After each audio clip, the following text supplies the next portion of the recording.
Very first exchange of ఫైర్లో నాతో పాటు ఉన్న యంగ్ కానిస్టేబుల్ 19-20 స్కూల్లో చనిపోయాడు. నేను అతను దాదాపు ఒక 1 feet డిస్టెన్స్లో వీఆర్ ఫైరింగ్. పోలీస్ డిపార్ట్మెంట్లో వర్క్ చేశారు, ఇప్పుడు సిఐడి డిపార్ట్మెంట్ వర్క్ చేస్తున్నారు. డిఫరెన్స్ ఏం చూశారు? సిఐడికి వచ్చేటప్పుడు ఏంటంటే అన్ని కేసెస్ డైరెక్ట్గా మేము తీసుకోం. నీట్ పేపర్ లీక్ అయింది కదా, సో ఈ కేసుని ఎలా యాక్చువల్గా ఆ స్టేటస్ పీస్ఫుల్గా చేసిన సేపు ఇబ్బంది లేదు. దాంట్లో ఇంకెవరైనా చొరబడి ఒళ్ళు గగురు పుట్టే లాంటి కేసెస్ ఏమైనా చూసారా? నేను టాస్క్ ఫోర్స్లో పనిచేస్తున్న రోజుల్లో ఓల్డ్ సిటీలో సెక్ట్ ఆఫ్ పీపుల్కి గురువులో ఉండే ఒక కుటుంబం నుంచి ఒక పిల్లడు మిస్ అయ్యాడు. I think the boy was about 6-7 years age. కొంచెం ఓపిక డ్రైవ్ చేయాలి, లాంగ్ ఉంటుంది అని చెప్పి బయలుదేరి ఎక్కడ పిల్లడు అంటే ఏ రోజైతే నేను కిడ్నాప్ చేశాను అదే రోజు చనిపోయాడు. చాలా మంది తప్పు చేయకుండా జైలు జీవితాన్ని అనుభవిస్తున్నారు చాలా మంది ఖైదీలు. చెప్పులు బట్టలు ఒక చెరువు లేదా ఒక నది ప్రవాహం పరి దగ్గర ఎక్కడ దొరికింది. ఇతను ఎవరు చంపేశారు అని ఆ ఊళ్ళో వాళ్ళకి ఫ్యాక్షన్ కూడా ఉంది. దాదాపు 2-3 ఏళ్ళ తర్వాత శిక్ష పడ్డ తర్వాత ఎవరైతే చనిపోయారు అనుకున్నా మనిషి బ్రతికి తిరిగి వచ్చాడు ఊళ్ళోకి. నా ఒక బ్యాచ్ అని దాదాపు more than 12 people we lost our batchmates in left wing extremism. వాళ్ళిద్దరు వైఫ్ అండ్ హస్బెండ్ ఇద్దరు, Hussain B and Eedanna murder జరిగింది. చాలా సెన్సేషనల్గా చాలా క్రూరంగా చంపారు. చంపి తలని బీహెడ్ చేసి తీసేసి కింద లోవర్ పార్ట్స్ కాళ్ళు కూడా తీసేసి ట్రంక్ ఒకటి తీసుకొచ్చి చిల్కలగూడ పోలీస్ స్టేషన్ పరిధిలో ముషీరాబాద్ జైలు దగ్గర పెట్టారు. రాష్ట్రాన్ని కుదిపేసిన ఇంకో కేసు కూడా మీకు బయటపడుతుంది. సెన్సేషనల్ ఫోన్ వచ్చింది. Hello everyone, welcome to I dream. This is anchor Lasya Reddy. So ఇప్పుడు నేను చేయబోతున్న పాడ్కాస్ట్ ఈజ్ వెరీ ఇంట్రెస్టింగ్గా ఉంటుంది. సో ఎవరికైనా క్రైమ్ కానీ లేకపోతే ఇన్వెస్టిగేషన్ కానీ పోలీస్ డిపార్ట్మెంట్ ఎలా ఉంటుంది కానీ and different kind of mysterious cases ఎలా సాల్వ్ చేస్తారు అండ్ నిజంగానే ఎటువంటి పొలిటికల్ ప్రెషర్స్ ఉంటాయి అండ్ లా అండ్ ఆర్డర్ వీటన్నిటిని it is a very serious issue మన ఇండియాలో ఇప్పుడు జరగబోతుంది. సో వాటన్నింటికి చాలా క్లియర్గా ఎక్స్ప్లెయిన్ చేస్తూ డిఫరెంట్ కైండ్ ఆఫ్ మిస్టీరియస్ కేసెస్ని మనకు పరిచయం చేస్తూ ఎలా సాల్వ్ చేశారు, ఇన్వెస్టిగేట్ చేశారు అని చెప్పడానికి 38 ఏళ్ళ అనుభవం ఉన్న శ్రీనివాస్ గారు మనతో పాటే ఉన్నారు. Is none other than superintendent of police CID headquarters Telangana. Hello sir, how are you? Hello, I'm good. Long time. ఎలా ఉన్నారు? Yeah, I'm good too. First interview తీసుకున్నప్పుడు ఐ వాజ్ లైక్ స్టార్టింగ్ ఆ కెరియర్లో స్టార్టింగ్లో ఉన్నప్పుడు చేశాను, భయంగా బెరుకుగా అండ్ ఆ పోలీస్ గెటప్లో చూసి ఎన్కౌంటర్ స్పెషలిస్ట్ అని తెలిసిన తర్వాత ఇంకాస్త భయపడి it was all nostalgic feelings. Sir ఇప్పుడు మీరు వచ్చి ఇలా మాట్లాడారు, it was very good interview అనిపించింది. అంటే సో అప్పుడు బిగినర్ నాకు తెలియదు, బిగినర్ అయి కూడా బాగానే చేశారు అనుకుంటాను. సో ఎవరైనా ఎక్కడో దగ్గర మొదలు పెట్టాల్సిందే కదా. It has to begin at some place. It gives అంటే ఆ రోజు నాకు కొంచెం చాలా కాన్ఫిడెన్స్ ని బూస్ట్ చేసింది యాక్చువల్గా. ఆ తర్వాత ఐ కెన్ డూ అంటే ఇటువంటి గెస్ట్లను కూడా నేను చేయగలను అన్న ఒక కాన్ఫిడెన్స్ బిల్డ్ చేసింది. So how is life sir? All good, all going good. So ఏంటి ఎప్పుడు టెన్షన్స్ లైఫ్ ఉంటుందా సార్ ఇటు పోలీస్ డిపార్ట్మెంట్ అనగానే? అంటే ప్రస్తుతం నేను చేస్తున్న వింగ్ ఏదైతే సిఐడి ఉందో ఇట్స్ మోర్ లైక్ 10 to 5 లా ఉంటుంది. ఇన్వెస్టిగేషన్స్ కోఆర్డినేట్ చేస్తాం కానీ నేను డైరెక్ట్ ఇన్వెస్టిగేషన్ ఇన్వాల్వ్ అవ్వలేదు ఈ వింగ్ లో. Okay, I think more like office kind of work. So అయితే పోలీస్ డిపార్ట్మెంట్లో వర్క్ చేశారు, ఇప్పుడు సిఐడి డిపార్ట్మెంట్ వర్క్ చేస్తున్నారు. డిఫరెన్స్ ఏం చూసారు? అసలు which one is more challenging? డెఫినెట్గా లా అండ్ ఆర్డర్లో ఉంటే ఎక్కువ ఛాలెంజింగ్ ఉంటుంది. సిఐడిలో ఏంటంటే ఇట్స్ ప్రీమియర్ ఇన్వెస్టిగేషన్ ఏజెన్సీ. ఇది మనకి జాతీయ స్థాయిలో ఎట్లయితే సిబిఐ ఉంటుందో రాష్ట్ర స్థాయిలో CID is a premier investigation agency. నేను డైరెక్ట్ ఇన్వెస్టిగేషన్ ఇప్పుడు ప్రస్తుతం హ్యాండిల్ చేయట్లేదు కానీ చాలా కాలం ఇన్వెస్టిగేషన్ నుంచి వచ్చాం కాబట్టి మిగతా ఆఫీసర్స్తో కోఆర్డినేట్ చేస్తుంటాం కాబట్టి దీని ప్రత్యేకత దీనికి ఉన్నాయి. క్వాలిటీ ఆఫ్ ఇన్వెస్టిగేషన్ కానీ ఫోకస్డ్గా ఉంటాం కానీ లా అండ్ ఆర్డర్ సాధ్యం కాకపోవచ్చు. అంటే వాళ్ళు తక్కువ టాలెంట్ అని కాదు, వాళ్ళు ఇతరత్ర అన్ని విషయాల్లో బిజీగా ఉంటారు. అదర్ థింగ్స్ అంటే అప్పటికప్పుడు వాళ్ళు కంట్రోల్ చేయాల్సినవి ప్రెషర్స్ ఇవి కూడా చాలా ప్రయారిటీస్ మారిపోతుంటాయి వాళ్ళు. కాబట్టి సిఐడి ఏంటంటే ఫోకస్డ్గా ఎక్స్క్లూజివ్గా ఇన్వెస్టిగేషన్ మాత్రమే చేస్తుంది. So this different experience. ఎవరికి ప్రెషర్స్ ఎక్కువ ఉంటాయి సార్? లైక్ పోలీస్ డిపార్ట్మెంట్ గా సిఐడిగా regarding one high profile case అనుకుందాము. సో ప్రెషర్స్ కానీ లేకపోతే so many things will be happening. So ఆ kind of pressures ల్యాండ్ ఆర్డర్కి ఎక్కువ ప్రెషర్స్ ఉంటాయని నేను అనుకుంటాను. ఎందుకంటే సిఐడి ఇది రాష్ట్ర స్థాయి ఏజెన్సీ, సీనియర్ మోస్ట్ ఆఫీసర్స్ సూపర్విజన్లో పనిచేస్తాం. సో టచ్ చేయడానికి కొద్దిగా ఆలోచిస్తారండి. అసలు సివిలియన్స్కి ఎవరికి మేము డైరెక్ట్ యాక్సెస్ ఉన్నాం. మేము సివిలియన్స్ కానీ ఇంకా ఇతరత్ర అంటే ఆ కేసుకు సంబంధించిన వ్యక్తులు ఎవరు కూడా మాతో మాట్లాడే సందర్భాలు, మాతో ఇంటరాక్ట్ అయ్యే సందర్భాలు చాలా తక్కువ. మమ్మల్ని సూపర్వైజ్ చేసే ఆఫీసర్స్ కూడా రాష్ట్ర స్థాయి ఆఫీసర్లు, సీనియర్ మోస్ట్ ఆఫీసర్స్ ఉంటారు. మ్మ్. ఎవరంటే వాళ్ళ వరకు రీచ్ అయ్యి మ్మ్. దాన్ని ఇన్ఫ్లుయెన్స్ చేయడానికో లేకపోతే ఇంకేమైనా చేయడానికో అవకాశం చాలా చాలా చాలా తక్కువ. ఓకే. సో పోలీస్ డిపార్ట్మెంట్లోనే మనకి ప్రెషర్స్ అనేవి అంటే ఒక వాళ్ళు కైండ్ ఆఫ్ కటింగ్ ఎడ్జ్లో ఉంటారు కాబట్టి స్థానిక నాయకత్వంతో ఇప్పుడు మంచికి చెడుకి లా అండ్ ఆర్డర్లో కొన్ని సందర్భాల్లో పోలీసులకు కూడా ప్రజల సహకారం అవసరం ఉంటుంది, అవును. స్థానికంగా ఉండే నాయకుల సహకారం అవసరం ఉంటుంది. మ్మ్. కాబట్టి కొంచెం గివ్ అండ్ టేక్ లాగా ఉంటారు వాళ్ళు, రెగ్యులర్ వాళ్ళతో ఇంటరాక్షన్లో ఉంటారు, టచ్లో ఉంటారు. కాబట్టి వాళ్ళకి ప్రెజర్స్ ఎంతో కొంత వచ్చే అవకాశం ఉంది. అరే మేము మీకు అవసరం వచ్చినప్పుడు ఎంతో కొంత సహాయపడ్డాం, ఏదైనా లా అండ్ ఆర్డర్ ప్రాబ్లం వచ్చింది మ్మ్. మేము మీకు సహకరించాం, ఇట్లాంటి కొన్ని విషయాలు మీరు కూడా మాకు సహకరించవచ్చు కదా ఇలాంటి ఎక్స్పెక్టేషన్స్ ఉండొచ్చు. కానీ ఓకే. మాకు అసలు డైరెక్ట్గా పబ్లిక్ ఇంటర్ఫేస్ ఉండదు, మేము పబ్లిక్ డైరెక్ట్గా డీలే చేయం. ఓకే. కాబట్టి మాతో ఇంటరాక్షన్ తక్కువ, మమ్మల్ని ఇన్ఫ్లుయెన్స్ చేసే ప్రయత్నాలు కూడా తక్కువే ఉంటాయి. తక్కువే ఉంటాయి ఆ ఇన్వెస్టిగేషన్లో అవి అంటే. Absolutely absolutely. Absolutely. So police department CID and CBI ఉంటుంది. చాలా వరకు సినిమాల్లో మేము చూసినట్టుగా ఇప్పుడు ఏదైనా ఒక కేసు పోలీస్ డిపార్ట్మెంట్ డీల్ చేయలేకపోతే క్రిటికల్గా ఉంటే అండ్ కొంచెం హై ప్రొఫైల్ కేసు అయితే అది పోలీస్ డిపార్ట్మెంట్ నుంచి సిబిఐకి వెళ్తుంది. ఇక్కడ రైవల్రీ అనేది, కోల్డ్ వార్ అనేది ఒకటి నడుస్తూ ఉంటుంది పోలీస్ డిపార్ట్మెంట్కి సిబిఐకి. Is it true? మాకు సిబిఐ కాదు, మా సిఐడికి వచ్చేటప్పుడు ఏమవుతుందంటే, మీరు సిబిఐ అంటున్నారు, సిఐడికి వచ్చేటప్పుడు ఏంటంటే అన్ని కేసెస్ డైరెక్ట్గా మేము తీసుకోము. మీరు అన్నట్టుగా హై ప్రొఫైల్ ఉంటాం కానీ, లేదు ఫోకస్డ్ ఇన్వెస్టిగేషన్ కావాలి కానీ, లేదు ఎక్కడైతే multi discipline investigation, high and frauds కానీ ఎకనామిక్ అఫెన్సెస్ కానీ ఓకే. ఎక్కువ మంది దాంట్లో విక్టిమ్స్ ఉన్న సందర్భాలు, ఫర్ ఎగ్జాంపుల్ ఒక స్కామ్ లాంటిది ఏదో ఉంటుంది, దాంట్లో విక్టిమ్స్ 100,000 సంఖ్యలో ఉంటారు. ఓకే. అలా కాకుండా ఇంటర్ డిస్ట్రిక్ట్ రామిఫికేషన్స్ లేదు ఇంటర్ స్టేట్ రామిఫికేషన్స్ ఇన్వెస్టిగేషన్ ఇక్కడ మొదలై నేరస్తులు వేరే రాష్ట్రాల్లో ఉండే అవకాశం ఉంది. ఫర్ ఎగ్జాంపుల్ అప్పట్లో చాలా రోజుల క్రితం ఎంసెట్ పేపర్ లీక్ ఇన్వెస్టిగేషన్ ఉంది, అది సిఐడిని చేసింది. అది ఇక్కడ ఎంసెట్ పేపర్ ఇంకెక్కడి నుంచో వేరే రాష్ట్రం నుంచో లీక్ అయింది. సో అంతర్రాష్ట్ర రామిఫికేషన్ ఉన్నప్పుడు లోకల్ పోలీస్ కన్నా సిఐడి అయితే బెటర్గా కోఆర్డినేట్ చేసుకోగలుగుతుంది, బెటర్గా ఇన్వెస్ట్ చేయగలుగుతుంది, ఫోకస్డ్గా కూడా ఉంటుంది. మల్టీ డిసిప్లిన్ అంటే ఇంకా మిగతా ఎక్స్పర్ట్స్ సపోర్ట్ కూడా తీసుకుంటాం, లీగల్ ఎక్స్పర్ట్ సపోర్ట్ తీసుకుంటాం. అటువంటి కేసెస్ సిఐడి చూస్తాం. ఓకే. సో అయితే ఇప్పుడు మొన్న ఎంసెట్ లీకేజ్ చెప్పింది అండ్ మళ్ళీ రీసెంట్ కూడా నీట్ పేపర్ లీక్ అయింది కదా.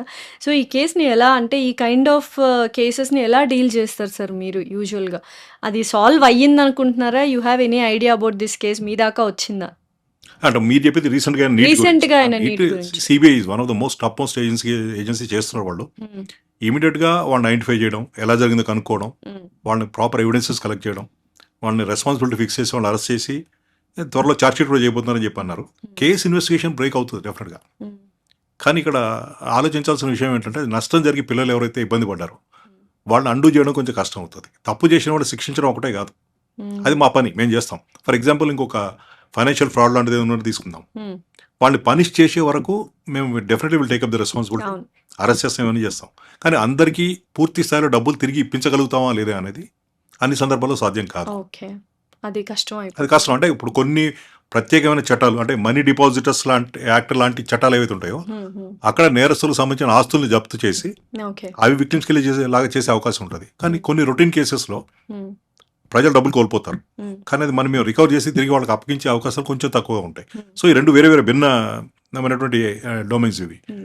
ఇన్వెస్టిగేషన్ చాలా చక్కగా చేస్తాం, అరెస్ట్ చేస్తాం, వీళ్ళంత వరకు శిక్షలు పడేలాగా ప్రయత్నం చేస్తాం, ఇవన్నీ చేస్తాం. కానీ ఆ డబ్బు రికవరీ దగ్గర కొంత ఇబ్బంది ఉంటుంది. సార్ 100 దోషులు తప్పించుకున్నా పర్లేదు కానీ ఒక నిర్దోషి మాత్రం ఏమంటారు శిక్షించబడకూడదు అని ఉంటుంది.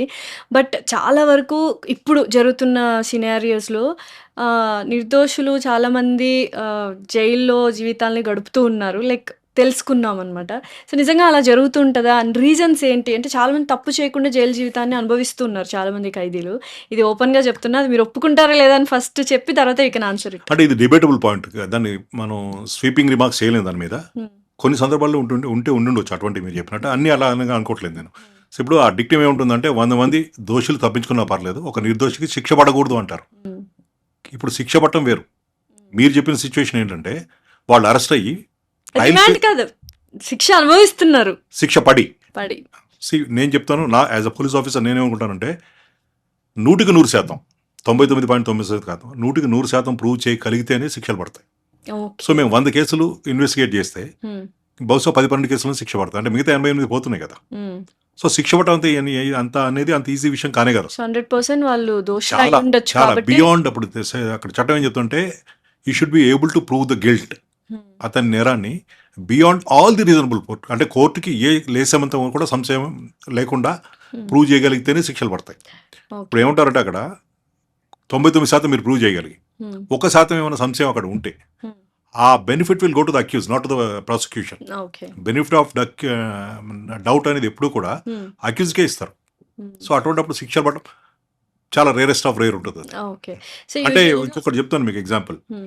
జస్టిస్ బసిరెడ్డి గారని రాయలసీమ ప్రాంతం నుంచి వచ్చిన ఒక జ్యుడిషియల్ ఆఫీసర్ ఆయన డిఫెన్స్ అడ్వకేట్గా, ప్రాసిక్యూటర్గా, ఆ తదుపరి కాలంలో జడ్జిగా కూడా పనిచేశారు. ఆయన ఒక బుక్ రాశారు. మేము అకాడమీలో ట్రైనింగ్ చేస్తున్నప్పుడు, పోలీస్ ట్రైనింగ్ కాలేజ్ చెప్పి చేస్తున్నప్పుడు ఆ బుక్ చాలా చాలా ఇంపార్టెంట్ ఇంట్రెస్టింగ్ బుక్ లాగా ఉండేది. ఆయన కొన్ని ఎగ్జాంపుల్స్ రాశారు. ఎక్కడైతే నిజంగా తప్పు జరిగి వాళ్ళు తప్పించుకున్నారు, ఎక్కడ అమాయకులు ఫ్రేమ్ అయిపోయారు అలాంటి కొన్ని ఎగ్జాంపుల్స్ రాస్తూ, మేము ఎస్పెషల్ అకాడమీలో ఉన్నాం కాబట్టి అప్పట్లో రాయలసీమలో ఒక సెన్సేషనల్ కేసు ఏంటంటే ఒక వ్యక్తి మిస్ అయ్యాడు. ఓకే. దాని ఎవరో గురించి తెలుసుకోవచ్చా? ఇప్పుడు చాలా లాంగ్ బ్యాక్ నాకు పేరు కూడా గుర్తులేదు. హి ఈస్ నాట్ ఆయన రాసిన 10-12 కేసుల్లో ఇది కూడా ఒక కేసు. ఓకే. ఒక వ్యక్తి మిస్ అయిన తర్వాత వెతికే క్రమంలో అతని చెప్పులు బట్టలు ఒక చెరువు లేదు ఒక నదీ ప్రవాహం పరి దగ్గర ఎక్కడ దొరికింది. దాన్ని బట్టి ఏమనుకున్నారంటే ఇతను లేడు, చనిపోయాడు, ఇతను ఎవరో చంపేశారు అని ఆ ఊళ్ళో వాళ్ళకి ఫ్యాక్షన్ గొడవలు ఉన్నాయి. ఆ గొడవలో అతను అవతల వాళ్ళు చంపేశారని చెప్పి వాళ్ళని తీసుకొచ్చి గట్టిగా ఒత్తిడి పెట్టి ఇంట్రాగేట్ చేస్తే అవును మేమే చంపేసామని ఒప్పుకున్నారు వాళ్ళు. సో ఇదంతా కేసు ప్రాసిక్యూట్ చేయడం అయింది, ఛార్జ్ చేయడం అయింది, శిక్ష కూడా పడ్డది వాళ్ళకి. ఓకే. దాదాపు 2-3 ఏళ్ళ తర్వాత శిక్ష పడ్డ తర్వాత ఎవరైతే చనిపోయారు అనుకున్నా మనిషి బ్రతికి తిరిగి వచ్చాడు ఊళ్ళోకి. Oh my God. సో అటువంటి దగ్గర జస్టిస్ మిస్ క్యారేజ్ అయింది. అదే రాశారు. ఇటువంటి కొన్ని కేసులు ఉదాహరిస్తూ ఈ కేసు కూడా రాశారు ఆయన. అంటే దీనికి ఒక డిక్టిమ్ చట్టం ఏం చెప్తుందంటే కార్పస్ డెలిక్టీ అని ఒకటి ఉంది, లాటిన్ పదం అది. చట్టం ఏం చెప్తుందంటే ఏదైనా ఒక వ్యక్తి చనిపోయినట్టుగా మీరు భావిస్తే అతని డెడ్ బాడీని తీసుకొచ్చి ప్రూవ్ చేస్తే తప్ప ఈ కేసు ముందుకు పోకూడదని ఒక డిక్టిమ్ ఉంది. ఓకే. అక్కడ ఏం పొరపాటు జరిగిందో తెలియదు. డెడ్ బాడీ ఎక్కడ దొరకలేదు కదా మనకి. దొరకలేదు. అంటే ఇప్పుడు సైన్స్ అడ్వాన్స్ అయిన తర్వాత డెడ్ బాడీ దొరకాల్సిన అవసరం లేదు. ఇప్పుడు యాసిడ్ లో అవశేషాలు చిన్నది వెంట్రుకలు, పళ్ళు, DNA వచ్చేసింది కదా ఇప్పుడు టెక్నాలజీ. అవును అవును. ఒక వ్యక్తి DNA మొత్తం వచ్చిన ఆ పర్సన్ చనిపోయాడో లేదో అని ఎలా తెలుస్తుంది? బికాస్ శవం లేదు. చనిపోకపోతే వెంట్రుకలు, పళ్ళు, చిన్న చిన్న బోన్ పీసెస్ ఎక్కడి నుంచి బోన్ పీసెస్ ఓకే. డిపెండ్స్ అది ఎక్కడి నుంచి తీసుకున్నారు. ఓకే. మేబీ సర్కమ్స్టాన్సెస్ అన్ని ప్రూవ్ చేస్తాయి సార్. అంటే ఈ ఒక DNAనే కాదు కదా, ఈ మిగతా సర్కమ్స్టాన్సెస్ అన్ని కూడా they support that the person is not there. Okay. ఇంకో డిక్టివ్ ఏం చెప్తుందంటే చట్టం ఒక 7 సంవత్సరాల పాటు ఏ వ్యక్తి గురించి అయినా వినపడకపోయినా, కనపడకపోయినా, లేదు ఆచూకి తెలియకపోయినా ఇట్ షాల్ బి ప్రెజ్యూమ్డ్, ఆ మనిషి చనిపోయినట్టుగా భావిస్తారు. ఇప్పుడు ఒక మ్యాన్ మిస్సింగ్ కేసు రిజిస్టర్ అయిన తర్వాత 7 సంవత్సరాల పాటు అతను దొరకనట్టు ఐడెంటిటీ ఏమీ తెలియనట్టయితే అటు కుటుంబ సభ్యులు వెళ్ళి అతను చనిపోయినట్టుగా సర్టిఫికేట్ తీసుకొచ్చి ప్రొసీడ్ ఫర్దర్. అది చట్టం. అది అంటే ఎక్కడైనా తప్పించుకొని ఎక్కడికైనా వేరే దేశానికి పోయినా ఉండొచ్చు, కానీ 7 సంవత్సరాలు అనేది ఒక రీజనబుల్ టైం అనుకుని మన చట్టాలు తయారు చేసిన టైంలో అప్పట్లో వాళ్ళు పెట్టుకున్నారు. 7 years పాటు కనపడకపోతే, వినపడకపోతే, ఎటువంటి ఆచూకీ లభించకపోతే ఆ వ్యక్తి చనిపోయినట్టుగా భావిస్తారు, చట్టం భావిస్తుంది. అది ఇప్పుడు ఫర్ ఎగ్జాంపుల్ వారసులు ఉంటారు, ఆస్తులు అడిగే వాళ్ళు ఉంటారు. ఈ 7 సంవత్సరాల తర్వాతే వాళ్ళు ప్రొసీడ్ కాగలుగుతారు. ఓకే. అప్పటిదాకా అంతే, will have to wait and see. Sir, ఇప్పుడు ఏదైనా ఒక కేసులో మీరు విక్టిమ్ ఎవరో తెలుసు, కల్ప్రిట్ ఎవరో కూడా మీకు తెలుసు, మీరు మొత్తం ఎవిడెన్సెస్ కలెక్ట్ చేసుకొని ఇన్వెస్టిగేషన్ చేసి FIR ఫైల్ చేసి కోర్టు దాకా తీసుకెళ్తారు ఆ కల్ప్రిట్ని. బట్ అక్కడ జరిగిన వాదోపవాదాలు, లాయర్స్ వీళ్ళు మార్చేస్తూ ఉంటారు, సో మెనీ లూప్ హోల్స్ ఉంటాయి. అలా తప్పించుకున్నప్పుడు మీకు ఎలా అనిపిస్తుంటది? అయ్యో ఉసూరు అనిపిస్తా, అంటే ఇంకొంచెం బెటర్గా చేసి ఉండాల్సిందా. ఇప్పుడు అల్టిమేట్లీ మేము జడ్జిమెంట్ కాపీ మాకు వస్తుంది, చదువుతాం. అక్కడ ఏంటంటే ఇన్వెస్టిగేషన్లో జరిగిన లోపాల వల్ల కేసు కొట్టేసినట్టయితే కనుక we're responsible, we feel bad about it. ఇతరత్ర కారణాల వల్ల కొట్టేస్తే మేము దానికి బాధ్యులం కాదు. చాలా సందర్భాలు అవుతారు వాళ్ళు కాంప్రమైజ్ అవుతారు, సాక్షులు ముందుకు వచ్చి చెప్పరు, టెక్నికల్ ఎవిడెన్స్ సపోర్ట్ చేయదు, చిన్న లేసమంత సంశయం ఉంటుంది అక్కడ. ఈ అన్ని బెనిఫిట్స్ అక్యూజ్కి వెళ్తాయి కాబట్టి. అయితే మనకందరికి అర్థం కావాల్సింది ఏంటంటే శిక్ష పడితేనే ఇంకోటికి భయం ఉంటుంది, చేసేవాడు కూడా రెండోసారి రిపీట్ చేయకుండా ఉంటాడు. మా శాయశక్తులు మేము ప్రయత్నం చేస్తాం. బట్ ఈ మొత్తం హోల్ గ్యామెట్లో మేము మాది ఒక పాత్ర మాత్రమే. ప్రాసిక్యూషన్ ఉంటుంది, జ్యుడిషియరీ ఉంటుంది. చాలా సందర్భాల్లో ఎస్పెషల్ రాయలసీమ లాంటి చోట్ల సీరియస్ మర్డర్ కేసు లాంటి చోట కూడా ఒక స్టేజ్కి వచ్చినప్పుడు వాళ్ళు ఒక మర్డర్ చేశారు, వీళ్ళు ఒక మర్డర్ చేశారు, ఇద్దరు నష్టపోయారు. కోర్టు ట్రయల్కి వచ్చినప్పుడు ఇద్దరు సార్ట్అవుట్ చేసుకుంటారు, వాళ్ళు సాక్షులు చెప్పడానికి ఇష్టపడ్డారు. ప్రత్యక్ష సాక్షి చూసిన అతను చెప్పకపోయినప్పుడు చాలా సందర్భాల్లో కేసు కొట్టేస్తారు. యాజ్ అ పోలీస్ ఆఫీసర్ మా బాధ్యత ఎంతవరకు అంటే మేము ఇప్పుడు దాన్ని రివ్యూ చేసుకుంటుంటాం. పోలీసు వాళ్ళు చేయవలసిన పని, ఇన్వెస్టిగేటర్, పరిశోధనాధికారి చేయవలసిన పని చేయని కారణంగా కేసు కొట్టేస్తే డెఫినెట్గా మేము బాధ్యులం, we feel bad about it. మా ఆఫీసర్స్ కూడా కొన్ని సందర్భాల్లో ప్రత్యేకంగా చర్యలు తీసుకునే అవకాశం కూడా ఉంటుంది. If it is acquitted for other reasons where we're not responsible, మా చేతితో లేని దానికి మేము ఏం చేయగలుగుతాం? Of course we feel bad about it. అప్పుడు ఏమవుతుందంటే ఎదుటివాడు మళ్ళీ ప్రతిదాడి చేయడానికి ట్రై చేస్తాడు కదా, తప్పు చేసిన వాడు కోర్టులో శిక్ష పడితే విక్టిమ్కి సంతోషంగా ఉంటుంది. అవును. అవును. పడనప్పుడు వాడికి పడలేదు కదా, నేను కూడా అదే నేరం చేసి వాడిని మళ్ళీ హామ్ చేస్తే నేను కూడా తప్పించుకోవచ్చు అని వీడికి ఆలోచన వస్తుంది. ఆలోచన వస్తది. కరెక్ట్. అటువంటి సందర్భాలు ఉంటాయి. వీలైనంత వరకు ట్రై టు అప్పీల్ చేస్తాం మేము. కింద కోర్టు కొట్టేస్తే పై కోర్టుకి వెళ్తాం, పై కోర్టుకి వెళ్తే సుప్రీంకోర్టు వరకు అప్పీల్ మనకి అవకాశం ఉంది. అవకాశం ఉంది. సో ఏ కారణాలతో కొట్టేశారో అనలైజ్ చేస్తారు. ఓకే.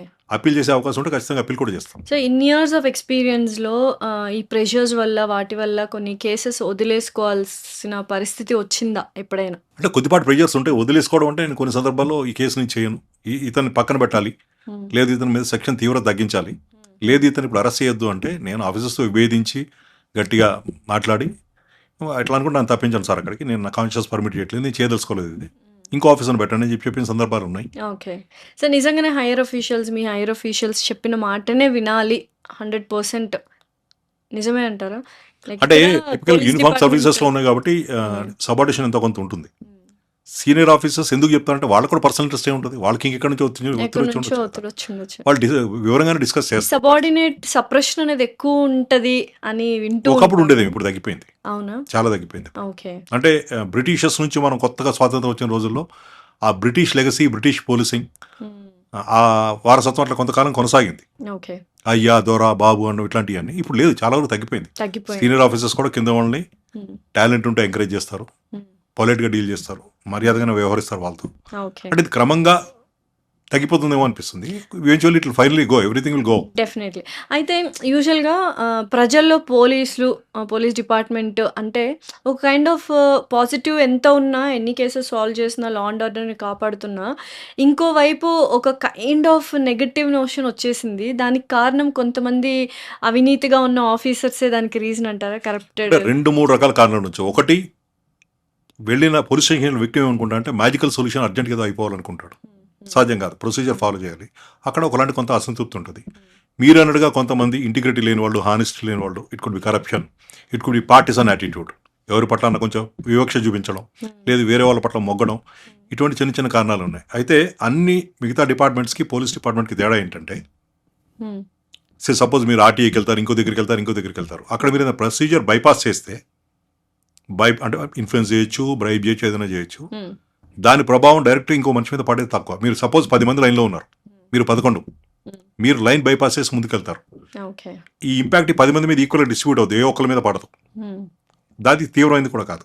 అదే పోలీస్ స్టేషన్కి వచ్చే చాలా విషయాల్లో, it could B complaint or it what ever it is, దాదాపుగా 100% సందర్భాల్లో 2 వర్గాలు వస్తాయి అక్కడికి, 2 వ్యక్తులు వస్తారు. ఓకే. 2 వ్యక్తులు వచ్చినప్పుడు విక్టిమ్ ఏమనుకుంటాడు, నాకు నష్టం జరిగింది, అన్యాయం జరిగింది, పోలీసు వాళ్ళు నాకు న్యాయం చేయాలి అని ఆశిస్తాడు. అంతవరకు తప్పులేదు. కానీ అక్యూజ్ కూడా ఏమనుకుంటాడు, నాకు కూడా సాయం చేయాలి, నా మీద కేసు తీవ్రత తగ్గించాలి, లేకపోతే నన్ను వదిలిపెట్టేసేయాలి, లేదు నాకు బెయిల్ ఇవ్వాలి, ఇటువంటి ఆశిస్తాడు, విచ్ ఈజ్ ఇమ్మోరల్. సో రెండిట్లో ఏది జరిగినప్పటికీ ఒక వ్యక్తి పోలీస్ స్టేషన్కి వచ్చిన ఒక వ్యక్తి అసంతృప్తితో బయటకు వెళ్తాడు. ఇది మీకు మిగతా అది డిపార్ట్మెంట్ ఇన్ఎవిటబుల్ సార్, అది ఇన్ఎవిటబుల్ అంతే. అందుకే పోలీసులో అసంతృప్తి రావడానికి, అపోహలు ఉండడానికి, ఓకే. అపార్థం చేసుకోవడానికి కారణాలు ఇటువంటివే. ఓకే. ఇప్పుడు విక్టిమ్ నాకు న్యాయం జరగాలని ఒకరికి లాభం అయితే ఇంకొకరికి నష్టం కంపల్సరీ ఇప్పుడు జరుగుతుంది. విక్టిమ్ నాకు న్యాయం జరగాలని కోరడం సహేతుకం, అది దాంట్లో ఎవరు డిస్ప్యూట్ చేయరు, అవును. Absolutely this fine. బట్ నేరస్తుడు లేదు నిందితుడు, ద అక్యూజ్డ్ ఆల్సో, నాకు కూడా ఎంత కొంత సాయం చేయాలి, తీవ్రత తగ్గించాలి, నన్ను అరెస్ట్ చేయకూడదు, నన్ను వదిలిపెట్టేయాలి, వీలైతే నా మీద కేసు తీసేయాలని కోరుతారు కదా. అవును. సో హ్యూమన్ టెండెన్సీ ఏముంటుంది, నేను చేసిన తప్పే, అయినా నాకు సాయం కావాలి, నాకు సాయం కాకపోతే నాకు అసంతృప్తి, నేను బయటికి వెళ్ళి దాని గురించి నెగిటివ్గా ప్రాపగండా చేస్తా. ఇటువంటి పెక్యులర్ సిచ్యువేషన్ మీకు మిగతా గవర్నమెంట్ డిపార్ట్మెంట్స్లో ఉండదు. Is very peculiar to police. Maybe that is one of the reasons అసంతృప్తులకి, అపోహలకి. మీరు అన్నట్టుగా చిన్న చిన్న ఇప్పుడు ఈ ముక్క కూడా ఆ తాను నుంచి వచ్చిందని, పోలీస్ సపరేట్ ఎంటిటీ ఏం కాదు కదా, మేము కూడా సొసైటీ నుంచి వస్తాం కదా. సొసైటీలో ఉండే అన్ని రకాల మంచి చెడులు అన్ని మాలో కూడా ఉంటాయి. So by the virtue of training, discipline, uniform చాలా వరకు తగ్గించుకుంటాం. కానీ స్వతహాగా మనిషిలో ఉండే కొన్ని అవలక్షణాలు ఏవైతే ఉంటాయో ఎక్కడో దగ్గర బయటపడతాయి. బయటపడటంలో ఇంకొక డేంజర్ ఏంటంటే, ఒక సివిలియన్ ఉండి నాలో అవలక్షణాలు ఉంటే అది ఎవరికి ఎఫెక్ట్ అవ్వదు. నేను ఒక ఆఫీసర్గా ఒక దగ్గర కూర్చున్నప్పుడు నాలో నెగిటివిటీస్ ఏమైనా ఉంటాయి, అవి చాలా మంది that impacts the society, the area which I'm handling. కాబట్టి అక్కడ ఉంటాయి చిన్న చిన్న అబరేషన్స్ ఉంటాయి. లేకపోతే ఇప్పుడు అంత స్మూత్గా ఎక్కడ పోలీసులు ఎవరు ఏం చిన్న తప్పు చేయకుండా, ఏ సంఘటన జరగకుండా ఇక్కడ లేదు కదా. లేదు, definitely it's part of the society. నేను సమర్థించట్లేదు. బట్ ఆ అబరేషన్స్ ఉంటాయి అక్కడ. డెఫినెట్. సో ఇప్పుడు పొలిటికల్ పార్టీస్ ఉన్నాయి. సో ఎవ్రీ 5 ఇయర్స్ చేంజ్ అవుతది. ఒక పార్టీ వస్తది. ఇంకో పార్టీ వస్తది.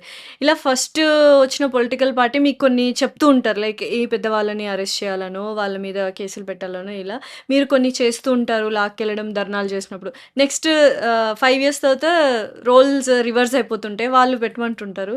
సో దీన్నంతా ఎలా మేనేజ్ చేస్తూ ఉంటారు? ఆ ప్రెషర్స్ ఇవన్నీ. వాళ్ళు చెప్పినప్పుడు వాళ్ళ మాట వినాలి. ఈ పొలిటికల్ పార్టీ వచ్చినప్పుడు వీళ్ళ మాట వినాలి. అండ్ శత్రుత్వం అనేది మీ మీద ఎక్కువ గ్రడ్జ్ చూపించే అవకాశాలు చాలా ఉంటాయి కదా! గడ్డి చూపించే అవకాశాలు తక్కువ ఉంటాయి. వాళ్ళకి కూడా తెలుసు. ఎందుకంటే ఎవరైతే అక్కడ అధికారంలో ఉన్నారో హ్మ్. వాళ్ళ ప్రభావం ఎంతో కొంత ఉంటుంది. అలా అని చెప్పేసి మొత్తం చట్టానికి వ్యతిరేకంగా అసలు అంటే ఇప్పుడు ఫర్ ఎగ్జాంపుల్ ఒక ఎక్స్ అనే వ్యక్తిని అరెస్ట్ చేయమని ఇక్కడ నుంచి ఆదేశాలు వచ్చినట్టయితే అతని మీద ఏమీ లేకుండా హ్మ్. తప్పుడు కేసులు భరించడం అయితే ఉండదు. It's impossible. అది హ్మ్. కేసు తీవ్రతను పెంచడమా, హ్మ్. లేదు గట్టిగా అతని మీద చర్యలు తీసుకోవడమా, ఇవాళ కేసు చేస్తే రేపు అరెస్ట్ చేయడం, అటువంటి చిన్న చిన్న డీవియేషన్స్ ఉంటాయి తప్ప అసలు ఏమీ లేని దగ్గర తప్పుడు కేసులు పెడితే కోర్టులో నిలబడవు, కొట్టేస్తారు. సో వాళ్ళకు కూడా తెలుసు 99 సందర్భాల్లో కక్ష సాధింపులు లాంటివి ఉండవు. హ్మ్. ఇప్పుడు ఈ పొలిటికల్ లీడర్షిప్ మారుతుంటుంది, ఇటు అటు మారుతుంటుంది కాబట్టి అవును. వాళ్ళకు కూడా తెలుసు హ్మ్. వీళ్ళకి వ్యక్తిగతంగా మా మీద ఏం లేదు, అప్పుడున్న పరిస్థితులను బట్టి సందర్భాలను బట్టి ఏమైనా కొంత అతిగా వెళ్ళారేమో అనుకుంటారే తప్ప చాలా రేర్. అంటే విక్టిమైజ్ చేసి చేజ్ చేసి ఇబ్బంది పెట్టేలాంటి సందర్భాలు అరుదే అనుకుంటాను నేనైతే. ఓకే. సో అయితే రీసెంట్‌గా మనకు తెలుసు హంగర్ స్ట్రైక్ జరిగింది. కైండ్ ఆఫ్ ఎడ్యుకేషనల్ సిస్టమ్‌లో మార్పు రావాలని చెప్పి అండ్ చాలామంది ఎళ్లి అక్కడ హంగర్ స్ట్రైక్ చేయడం జరిగింది. ఆ టైంలో పోలీసులు దారుణంగా కొట్టడం పబ్లిక్‌ని. ఇది ఎంతవరకు కరెక్ట్? ఎందుకంటే చాలా వీడియోస్‌లో చూసాం డెమోక్రసీ అనేది ఈ రోజుతో వెళ్ళిపోయింది ఇండియాలో అన్నవి పెద్ద పెద్ద మాటలు, పెద్ద పెద్ద బాధలు ఇవన్నీ చూసాం మనం ఇన్‌స్టా అండ్ సోషల్ మీడియాలో. అక్కడ అంత క్రూయల్‌గా ఆ పోలీసులు ఎందుకు ప్రవర్తించాల్సొచ్చింది? పబ్లిక్‌ని ఎలా పడితే అలా విసిరేయడము, ఎలా పడితే కొట్టడం, they are bleeding. So what is it? ఒక సైలెంట్ ప్రొటెస్ట్ చేస్తున్న వాళ్ళని ఇంత దారుణంగా కొట్టాల్సిన పరిస్థితి మీ పోలీస్ డిపార్ట్మెంట్‌కి ఎందుకొచ్చింది? Little sensitive issue. నేను I will not get deep into it. ఒక విషయం ఏంటంటే ఎవరి మీద ఎవరి కోపాలు ఉండవు. హ్మ్. వాళ్ళు ఎవరైతే అక్కడ యాజిటేట్ చేస్తున్నారో వాళ్ళు పోలీసుకి వ్యక్తిగతంగా ద్వేషమే ఉండదు. అవును. అక్కడ కొంతమంది నియంత్రించకపోతే, హ్మ్. పరిస్థితులు అదుపు తప్పితే అప్పుడు అడిగేది కూడా మీరే. వాళ్ళు పార్లమెంట్ బిల్డింగ్లోకి వెళ్ళిపోయారు, లేకపోతే ఇంకో పెద్ద వివిఐపీ ఇంట్లోకి వెళ్ళారు, హ్మ్. అక్కడ వాళ్ళకి ఏమైనా నష్టం జరిగింది, ఓకే. మీ పోలీసులు ఏంటి చేష్టలు చూస్తున్నారా అని చెప్పి. సో మాకు జనరల్గా ఏం చెప్తా అంటే రీజనబుల్ ఫోర్స్ అనే ఒక పదం ఉంది అక్కడ. హ్మ్. ఎవరినన్నా నియంత్రించే క్రమంలో రీజనబుల్ అంటే ఏంటి? నేను చెప్తే నువ్వు కూర్చున్నావు అనుకో, అది రీజనబుల్. హ్మ్. నువ్వు వినకపోతే ఆపడం రెండోది. నువ్వు కర్ర తీసుకున్న మీదకి వస్తే నేను ఆపడం ఇంకో పద్ధతి. హ్మ్. అది ఆ రీజనబుల్ ఫోర్స్ అనేది ఇదేమీ డిఫైన్డ్ కాదు. అది ఎదుటి వ్యక్తులు ఇప్పుడు వందలు వేలు లక్షల్లో వస్తారు. అన్ఫార్చునేట్లీ ఇంకోటి ఏమవుతుందంటే యాక్చువల్గా జెన్యున్గా యాజిటేటర్స్ ఎవరైతే బాధపడ్డారో వాళ్ళతో పాటుగా కొంతమంది unscrupulous elements, anti social elements. Yes. ఇప్పుడు ఫర్ ఎగ్జాంపుల్ ఆ ఏరియా ఏసీపీ గారు ఉన్నారు. హ్మ్. ఆయన ఎప్పుడో ఒక రౌడీ షీట్ని ఎప్పుడో గట్టిగా ట్రీట్ చేసి ఉంటాడు. హ్మ్. వాడికి ఎక్కడో కోపం ఉంటుంది. వాడికి ఇది అవకాశం. వాడు ఒక 5-6 మంది 10 మందిని అన్స్క్రూప్లస్ ఎలిమెంట్స్ తీసుకుని సో అక్కడికి మెనీ వస్తాడు. ఫ్యాక్టర్స్ అక్కడ ఇన్వాల్వ్ అయ్యి చాలా ఉంటాయి అక్కడ. బట్ చాలా దారుణంగా కొట్టారు కదా! That is my point. అది జస్టిఫికేషన్ ఏంటి అనేది బ్లీడింగ్ కాదు. లైక్ See, ఇప్పుడు ఈచ్ బ్లీడింగ్ అంటే చాలా మంది పోలీస్ ఆఫీసర్ కూడా బ్లీడ్ అయ్యారు అక్కడ. బట్ వి అన్ఫార్చునేట్లీ మీ మీడియా వాళ్ళని చాలా మందిని కనిపించలేదు. మీడియా వాళ్ళని కూడా చాలా మందిని అసాల్ట్ చేశారు. నేనేమంటాను, యాక్చువల్గా ఆజిటేటర్స్ పీస్ఫుల్గా చేసిన సేపు ఇబ్బంది లేదు. దాంట్లో ఇంకెవరైనా చొరబడి అడ్వాంటేజ్ తీసుకున్న మేబీ పరిస్థితి. ఆ థర్డ్ పర్సన్ థర్డ్ మెన్ ఎవరైతే ఉన్నారో వాళ్ళు ఈ కేటగిరీ వాళ్ళు ఏం చేస్తారు, అవకాశం కోసం చూస్తారు. యా ఇప్పుడు నేను మీరు చెప్పిన ఇంటర్వ్యూలో కొంతమంది చూశాను. ఎందుకు వచ్చారు మీరు ఇక్కడికి అంటే ఏదో చెప్పారు. దాని పూర్తి ఆ పదంకి అర్థం తెలుసా అంటే తెలియదు. ఈ లీక్ ఎప్పుడు జరిగింది అంటే 2 days అయింది అంటున్నారు. అంటే యాక్చువల్గా ఎవరికైతే నష్టం జరిగిందో వాళ్ళు వచ్చి డెమోక్రటిక్ వేలో సిస్టమాటిక్గా పర్మిషన్స్ తీసుకుని ఒక కమర్ పద్ధతితో డెమాన్స్ట్రేట్ చేయడం అనేది ఇట్స్ దేర్ రైట్. బట్ అంత కంట్రోల్లో ఉంటారా? ఇప్పుడు నేను రమ్మంటే నా వెనక 100 మంది వచ్చారు. ఈ 100 మంది ఖచ్చితంగా అక్కడికి వచ్చిన తర్వాత నేను చెప్పినట్టే వింటారా? వాళ్ళకి వేరే ఇంట్రెస్ట్ ఉందా? ఈ 100 మంది బ్యాక్గ్రౌండ్ నేను చెక్ చేశానా? సో ఇక్కడ ఒక చిన్న డెలికేట్ విషయం, ఇది బ్యాలెన్స్ ఉండాలి. జెన్యున్గా ఉండి ఎవరైతే నష్టపోయారో వాళ్ళు పీస్ఫుల్గా డెమోక్రటిక్ వేలో డెమాన్స్ట్రేట్ చేయడానికి ఎవరికి అభ్యంతరాలు ఉండవు. అభ్యంతరాలు దాంట్లో ఎవరెవరు తలదూరుస్తున్నారు, వాళ్ళ ఇంట్రెస్ట్ ఏంటి, వాళ్ళు దీన్ని ప్రెసిపిటేట్ చేసి కాంప్లికేట్ చేసి ఇప్పుడు ఫర్ ఎగ్జాంపుల్ అడ్మినిస్ట్రేషన్లో పోలీసును బ్లేమ్ చేయాలంటే వాళ్ళు పీస్ఫుల్గా ఉంటే వీళ్ళు పీస్ఫుల్గా ఉంటే ఇదంతా ఉండేది కాదు కదా. అక్కడ గొడవలు సృష్టించి లాఠీ చార్జ్ అయితే తర్వాత వాళ్ళ మీద బ్లేమ్ చేయడం కూడా కొంత యాంటీ సోషల్ ఎలిమెంట్స్ ఎవరన్నా దాంట్లో తలదూర్చి ఉండొచ్చు కదా. అదే జరిగింది అని అంటే చెప్పలేము. I'm not judging anybody. అంటే ఇవన్నీ పాసిబిలిటీస్ చెప్తున్నా.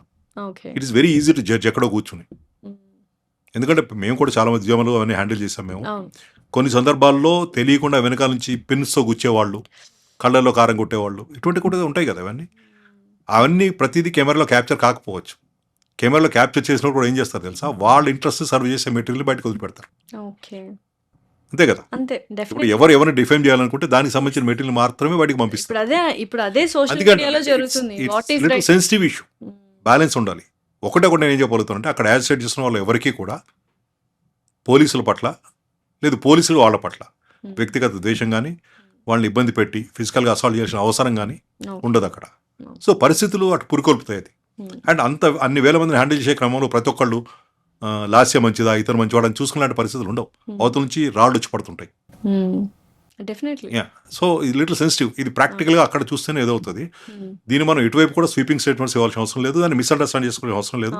ఇటువంటి అన్ని సంఘటన మీద సబ్సిక్వెంట్లీ డీటెయిల్గా ఎంక్వైరీస్ జరుగుతాయి. అలాగే ఇది ఏజ్ ఆఫ్ టెక్నాలజీ. అక్కడికి ఎన్ని వేల మంది వస్తే అందులో ఎవరైనా యాంటీ సోషల్ ఎలిమెంట్స్ ఉన్నారా, క్రిమినల్ బ్యాక్గ్రౌండ్, ఇవన్నీ ఎప్పుడు తర్వాత బయటకు వస్తాయి కదా. వచ్చినప్పుడు ఇవన్నీ it's too early for us to discuss అనిపిస్తుంది. డెఫినెట్లీ. Yes sir. యూజువల్గా just let's get into normal conversation, it's become very serious. యూజువల్గా పోలీస్ దెబ్బలు అసలు కనిపించవు కానీ మామూలుగా ఉండదు అంటారు కదా. ఏం ట్రైనింగ్ తీసుకుంటారా మీరు ఎలా కొట్టాలనే దాంట్లో? పోలీస్ దెబ్బలు అసలు పోలీస్ దెబ్బలు అంటే ఒకప్పుడేమో 30-40 ఏళ్ల క్రితం ఉండేమో అది ఫిజికల్ ట్రీట్మెంట్ అంటే కొన్ని పార్ట్స్ తీసుకుని ఎక్కడైతే గాయాలు కనపడవు అట్లాంటి కొట్టేలాంటి ప్రాక్టీసెస్ ఉన్నాయని మేము వినేవాళ్ళం. అది చాలా లాంగ్ బిఫోర్ అది. ఈ మధ్య ఎక్కడ చూస్తున్నాం మనం, ఎక్కడ చూడలేదు అసలు, ఎవరు తీసుకోవట్లేదు. ఎందుకంటే చిన్న తేడా వచ్చినా అతను ప్రాణహాని కలిగిన ఇంకోటి కలిగిన ఇప్పుడు మీడియా జనాలు చైతన్యవంతులయ్యారు, అడ్వకసీ పెరిగింది, లీగల్ నాలెడ్జ్ పెరిగింది, ప్రతి చేతిలో ఇప్పుడు సెల్ ఫోన్ కెమెరాస్ రకరకాల ఉన్నాయి. ఇటువంటి పరిస్థితుల్లో ఎవరు కూడా ఒక అవసరాన్ని మించి దే డోంట్ యూజ్ ఫోర్స్, అసలు వాడరు. అది ఇప్పుడైతే వాడితే దే ఆర్ అకౌంటబుల్ కదా. సపోజ్ ఇప్పుడు ఎక్స్ అనే అతను వైఎన్ని కొట్టాడు, ఒక పోలీస్ ఆఫీసర్ కొట్టాడు, దాని తాలూకా ఎవిడెన్స్లు మీ దగ్గర ఉన్నాయి, మీరు తీసుకెళ్లి కోర్టులో వేస్తారు, ఎవరైనా సీనియర్ ఆఫీసర్కి ఇస్తారు, అతని మీద చర్యలు తీసుకుంటారు. మినిమం అతనికి మెమోసో చార్జ్ మెమోసో సస్పెన్షన్ ఏదో వస్తుంది. అటువంటిప్పుడు వాళ్ళు ఎందుకు రిస్క్ తీసుకోవాలి, ఎందుకు కొట్టాలి? కొట్టకపోతే ఏమవుతుంది, కేసు డిటెక్ట్ కాదు. కాకపోనండి హౌ డస్ ఇట్ మ్యాటర్? నష్టపోయేది ఎవరు? సొసైటీ నష్టపోతుంది కదా. ఇప్పుడు నాకు తెలిసినంత వరకు ఆ ప్రాక్టీస్లు దాదాపుగా కనుమరుగైపోయినాయి, లేవు అసలు. బట్ ఈ first degree, second degree, third degree ఏంటి సార్? అంటే third degree what kind of things ఉంటాయి థర్డ్ డిగ్రీ అని ఎందుకు అంటారు అంటే స్కిన్ లేయర్స్ ఉంటాయి. స్కిన్ లేయర్స్ లో ఆ ఫస్ట్ సెకండ్ థర్డ్ లేయర్ వరకు వెళ్ళి గాయపరిచేదాన్ని థర్డ్ డిగ్రీ అని అప్పుడు అనేవారు. సైంటిఫిక్ నేను చెప్పి పోలీసు గురించి చెప్పట్లేదు, పోలీసు వాళ్ళు వాడతారని కూడా చెప్పట్లేదు నేను. థర్డ్ డిగ్రీ ఎందుకంటారంటే when a person is hit, burns లో వి యూజ్ థర్డ్ డిగ్రీ. ఈ థర్డ్ డిగ్రీ కూడా అది ఆ గాయం తీవ్రత ఎవరైనా కొట్టినప్పుడు, అది పోలీసే కావక్కర్లేదు, ఎవరిని కొట్టినా కానీ దాని తాలూకా గాయం యొక్క తీవ్రత స్కిన్ లో అంత డెప్త్ వరకు ఇంపాక్ట్ మీ పోలీస్ డిపార్ట్మెంట్ లో థర్డ్ డిగ్రీ అనేది బాగా ఫేమస్ కదా. ఇప్పుడు ఎక్కడైనా లాస్ట్ 15-20 years ఎక్కడైనా చాలా రేర్, తగ్గిపోవడం కారణం ఇది. జనాల్లో అవేర్నెస్ రావడం, వాళ్ళ రైట్స్ వాళ్ళకి తెలిసి ఉంటాం, వాళ్ళకి మీడియా లీగల్ నాలెడ్జ్ పెరగడం, వీటన్నిటితో ఆ క్రూడ్ మెథడ్స్ ఒకప్పుడు ఉండేవి, ఇప్పుడు లేవు. అంటే నేరస్తులు కూడా అంత కరడు కట్టిన నేరస్తులు ఇప్పుడు మనకు కనపట్లేదు ఎక్కడ. ప్యాటర్న్ కూడా మారింది, నేరం చేసే విధానం మారింది. బట్ క్రైమ్ రేట్ ఇప్పుడు ఎలా ఉంది సార్? అంటే మీ సోషల్ మీడియా వచ్చింది, అవేర్నెస్ పెరిగింది కాబట్టి నీ క్రైమ్ రేట్స్ బయటకు వస్తున్నాయి, మాకు తెలుస్తున్నాయి పబ్లిక్కి. You being a police officer from so many years, మీకు అప్పుడు క్రైమ్ రేట్కి ఇప్పుడు క్రైమ్ రేట్కి డిఫరెన్స్ ఏమైనా ఉందా? ప్రజలు ఉన్నప్పటి నుంచి క్రైమ్ ఉంది, రాజుల నాట్లో కూడా ఉంది అప్పట్లో. సో దాని విధానం మారుతుంది, చేసే పద్ధతులు మారుతాయి. కంప్లీట్గా ఎప్పుడంటే క్రైమ్ ఎరాడికేట్ అయిపోయి జీరోకి వచ్చేసేలాంటి పరిస్థితి ఉండదు. మానవ సమాజం ఉన్నంత కాలము క్రైమ్ ఉంటూనే ఉంటుంది. ఎందుకంటే అది ఒక psychological condition of a person, ఆవేశం, కోపం, ఇవన్నీ కూడా. సో మేము పోలీసు ఏం చేయగలుగుతాం అంటే దాన్ని ఎంత మినిమైజ్ చేయగలుగుతాం, తీవ్రత తగ్గించాం. We can only regulate and minimize crime, కానీ క్రైమ్ని ఎరాడికేట్ చేసేలాంటి సిచ్యువేషన్ ఏది ఉండదు. ఒక రూపంలో పోతే రెండో రూపంలో ఇంకో వస్తుంది. క్రైమ్ చేసే వాళ్ళు ఉంటూనే ఉంటారు, వాళ్ళ పద్ధతులు రూపాలు మార్చుకుని తిరిగి వస్తుంటూ ఉంటారు. So as a police officer మేమేంటంటే to keep it at the lowest, వీలంత తక్కువగా ఉంచడము, జరిగినప్పుడు వెంటనే దాన్ని డిటెక్ట్ చేయడం, శిక్షలు పడేలాగా చూస్తే జనాలకు కొంచెం భయం ఉంటుంది. ఒక తప్పు చేసిన వాడు జైలుకి వెళ్ళి బయటకు రాకపోతే చూసే వాళ్ళందరికీ అరే చేస్తే ఇలా ఉంటుంది కాబట్టి చేయకూడదు అనేలాంటి భయం వస్తుంది. సో ఏదైనా మర్డర్ జరిగినా, రేప్ జరిగినా, కిడ్నాప్ జరిగినా చాలా ఈజీగా పోలీస్ డిపార్ట్మెంట్ని బ్లేమ్ చేసేస్తుంటారు, వీళ్ళు చక్కగా లేరు, సరిగ్గా లేరు. ఆ టైంకి వాడు అక్కడ మర్డర్ చేస్తాడని కానీ, ఆ టైంకి అక్కడ వాడు రేప్ చేస్తాడని కానీ, ఆ టైంకి వాడు అక్కడ కిడ్నాప్ చేస్తాడని కానీ మీకు ఎలా తెలుస్తుంది? తెలియదు కదా. ఎగ్జాక్ట్లీ. కానీ కొన్ని సందర్భాలు ఏమంటామంటే కొన్ని నేరాలు, దొంగతనాలు కావచ్చు, మర్డర్స్ కావచ్చు, విజిబుల్ పోలీసింగ్ పోలీస్ వాళ్ళ పరిసర ప్రాంతాల్లో చాలా crimes- పాట్రోలింగ్ అని చెప్పొచ్చు. కాదు అంటే చాలా సందర్భాల్లో క్రైమ్ ఎక్కడ జరుగుతుంది, ఐసోలేటెడ్ ఏరియాలో జరుగుతుంది, ఎస్ డెఫినెట్లీ. చీకట్లో జరుగుతుంది. సో మనం వీలైనంత వరకు విజిబుల్ పోలీసింగ్ చేసి ప్యాట్రోలింగ్ ఏరియా మీద డామినెన్సా, ఇన్ఫార్మెంట్ సిస్టమా ఇవన్నీ పెట్టుకోవడం వల్ల ఎంతో కొంత దాన్ని మినిమైజ్ చేయడానికి కూడా అవకాశం ఉంటుంది. కంప్లీట్ మానేయలేం. ఎవరు ఎప్పుడు ఎక్కడ వాళ్ళు కూడా చూస్తుంటారు కదా, ఒక నేరం చేసినప్పుడు ఈ పరిసర ప్రాంతాల్లో పెట్రోలింగ్ ఉందా, పోలీసులు ఉన్నారా, సీసీ కెమెరాలు ఉన్నాయని కూడా చూస్తున్నారు ఇప్పుడు. డెఫినెట్లీ. ఈవెన్చువల్లీ అక్కడ దొరికే అవకాశం ఉంది కాబట్టి వాళ్ళ జాగ్రత్త వాళ్ళు పడతారు. స్టిల్ విజిబుల్ పోలీస్కి చాలా చాలా ఇంపాక్ట్ ఉంది. ఫర్ ఎగ్జాంపుల్ ఒక పోలీస్ ఆఫీసర్ డ్యూటీ దిగి ఇంటికి వెళ్ళే క్రమంలో ఆయన ఇంటికి వెళ్ళిపోకుండా దారి లేకుండా ఆగి కూరగాయలు కొనడానికి ఇంకో దానికి అటువైపు వెళ్తే అప్పుడు ఆయన డ్యూటీలో లేడు. అవును. కానీ అక్కడ నేరం చేద్దామని అక్కడ ఆ పరిసర ప్రాంతాల్లో తచ్చాడుతున్న వాళ్ళకి ఏంటంటే అరే పోలీస్ అని ఇక్కడ ఎందుకున్నా భయం అయితే ఉంటుంది. అవును. గతంలో కొన్నిద్దరు ఆఫీసర్స్ చెప్పేవాళ్ళు మీరు ఎక్కడికి వెళ్ళినా యూనిఫామ్లో రండి, ఇంటి నుంచి రావడం కూడా యూనిఫామ్లో రండి. ఆ పోలీస్ వెహికల్స్కి స్టిక్కరింగ్ అవన్నీ కూడా అదే ఉద్దేశం. అక్కడ ఓకే. ట్రైన్ వెహికల్ లా కాకుండా పోలీస్ వ్యక్తులు ఏ కారణంగా ఎక్కడికి వెళ్ళినా కూడా పోలీసే కదా. ఇప్పుడు పాము మనిషిలాగా దొంగ కూడా ఎక్కడో భయం ఉంటుంది, తప్పు చేసేవాడికి ఎక్కడో భయం ఉంటుంది. డెఫినెట్లీ. ఈ పోలీస్ ఇక్కడ నుంచి నా కోసం వచ్చాడని వాడు భయపడతాడు. కాబట్టి విజిబుల్ పోలీసింగ్ ఇంపాక్ట్ చాలా ఎక్కువ ఉంటుంది. అంటే ఇప్పుడు సోషల్ మీడియా అందరికీ తెలుసు ఎంత ఫుల్ ఆన్ అయిపోయింది. అయితే ఇప్పుడు ఏదైనా కేసు చాలా ఇంపార్టెంట్ కేసు లేకపోతే చాలా ఫేమస్ రినౌన్ కేసు మర్డర్ కానీ కిడ్నాప్ కానీ జరిగినప్పుడు ప్రతి point to point investigation media ముందు చెప్తూ ఉంటారు చాలామంది. ప్రతి ఒక్కళ్ళు మాట్లాడతారు దాని గురించి. సో అలాంటప్పుడు మీకేమైనా అడ్డంకులు పడుతూ ఉంటాయి ఆ ఇన్వెస్టిగేషన్ అంతా ఓపెన్ అప్ అయిపోయి మీడియాలో అందరూ చెప్పేస్తున్నప్పుడు అటువైపు ఎవరైతే నేరస్తులు ఉన్నారో వాళ్ళు జాగ్రత్త పడే సూచనలు ఏమైనా ఉంటాయి? కొన్ని సందర్భాల్లో ఉంటాయి. తెలిసి తెలియకేదైనా మాట్లాడి లేదు సీన్లో అక్కడ జరుగుతున్న విషయాలు బయట చేరేస్తే. For example Mumbai Taj attack ఉంది, అది చాలా క్లాసిక్ ఎగ్జాంపుల్. అది definitely sir. Mumbai Taj attack జరుగుతున్న క్రమంలో మీడియా టెలికాస్ట్ అంతా చూసి పాకిస్తాన్లో ఉన్న వాళ్ళ హ్యాండ్లర్స్ వాళ్ళకి టెర్రరిస్ట్కి కమ్యూనికేట్ చేశారు. అది అలా జరుగుతుంటుంది కొన్ని సందర్భాల్లో. కానీ చాలా సందర్భాల్లో అపోహలే అవి, మీడియాలో మాట్లాడుకునేవి, మీడియా రిపోర్ట్ చేసేవి కూడా. ఎందుకంటే ఫర్ ఎగ్జాంపుల్ ఒక ఇంపార్టెంట్ కేసు నేనే ఇన్వెస్టిగేటింగ్ ఆఫీసర్ని, నేనే కేసు హ్యాండిల్ చేస్తున్నా. నేను క్వశ్చనింగ్ ఇంట్రాగేషన్ అంతా అయిపోయి ఇంటికి వెళ్ళి కాఫీ తాగుతూ టీవీ వైపు చూస్తే టీవీలో స్క్రోలింగ్ వస్తుంటుంది. అక్కడ జరుగుతున్న దానికి దీనికి ఎక్కడ సంబంధమే కొంతనే ఉండదు అసలు. అది నవ్వుకుంటాం. కోపం నవ్వుకుంటారా? కోపం రాదా? How does it matter? ఇప్పుడు నా కేసుని జాగ్రత్తగా డీల్ చేయడము, నిజం రాబట్టడం, దాన్ని ప్రాపర్గా ప్రాసిక్యూట్ చేయడం నాకు ఇంపార్టెంట్. కానీ వాళ్ళు ఎందుకు రాశారు, ఏం రాశారు అనేది అప్రస్తుతం నాకు. అది సో ఆఫ్ కోర్స్ నేను కూడా I come from Osmania journalism department. కొంతమంది మిత్రులతో మాట్లాడితే వాళ్ళే ఉంటారంటే అథెంటిసిటీ లేకుండా, పూర్తిగా నిర్ధారించుకోకుండా ఇటువంటి ఇవ్వడం వల్ల కొంచెం ఇబ్బందులు వస్తాయి కదా. ఎందుకు చేస్తారు అంటే ఈ రోజుల్లో మీడియా అనేది కాంపిటేటివ్ వరల్డ్ అయిపోయింది.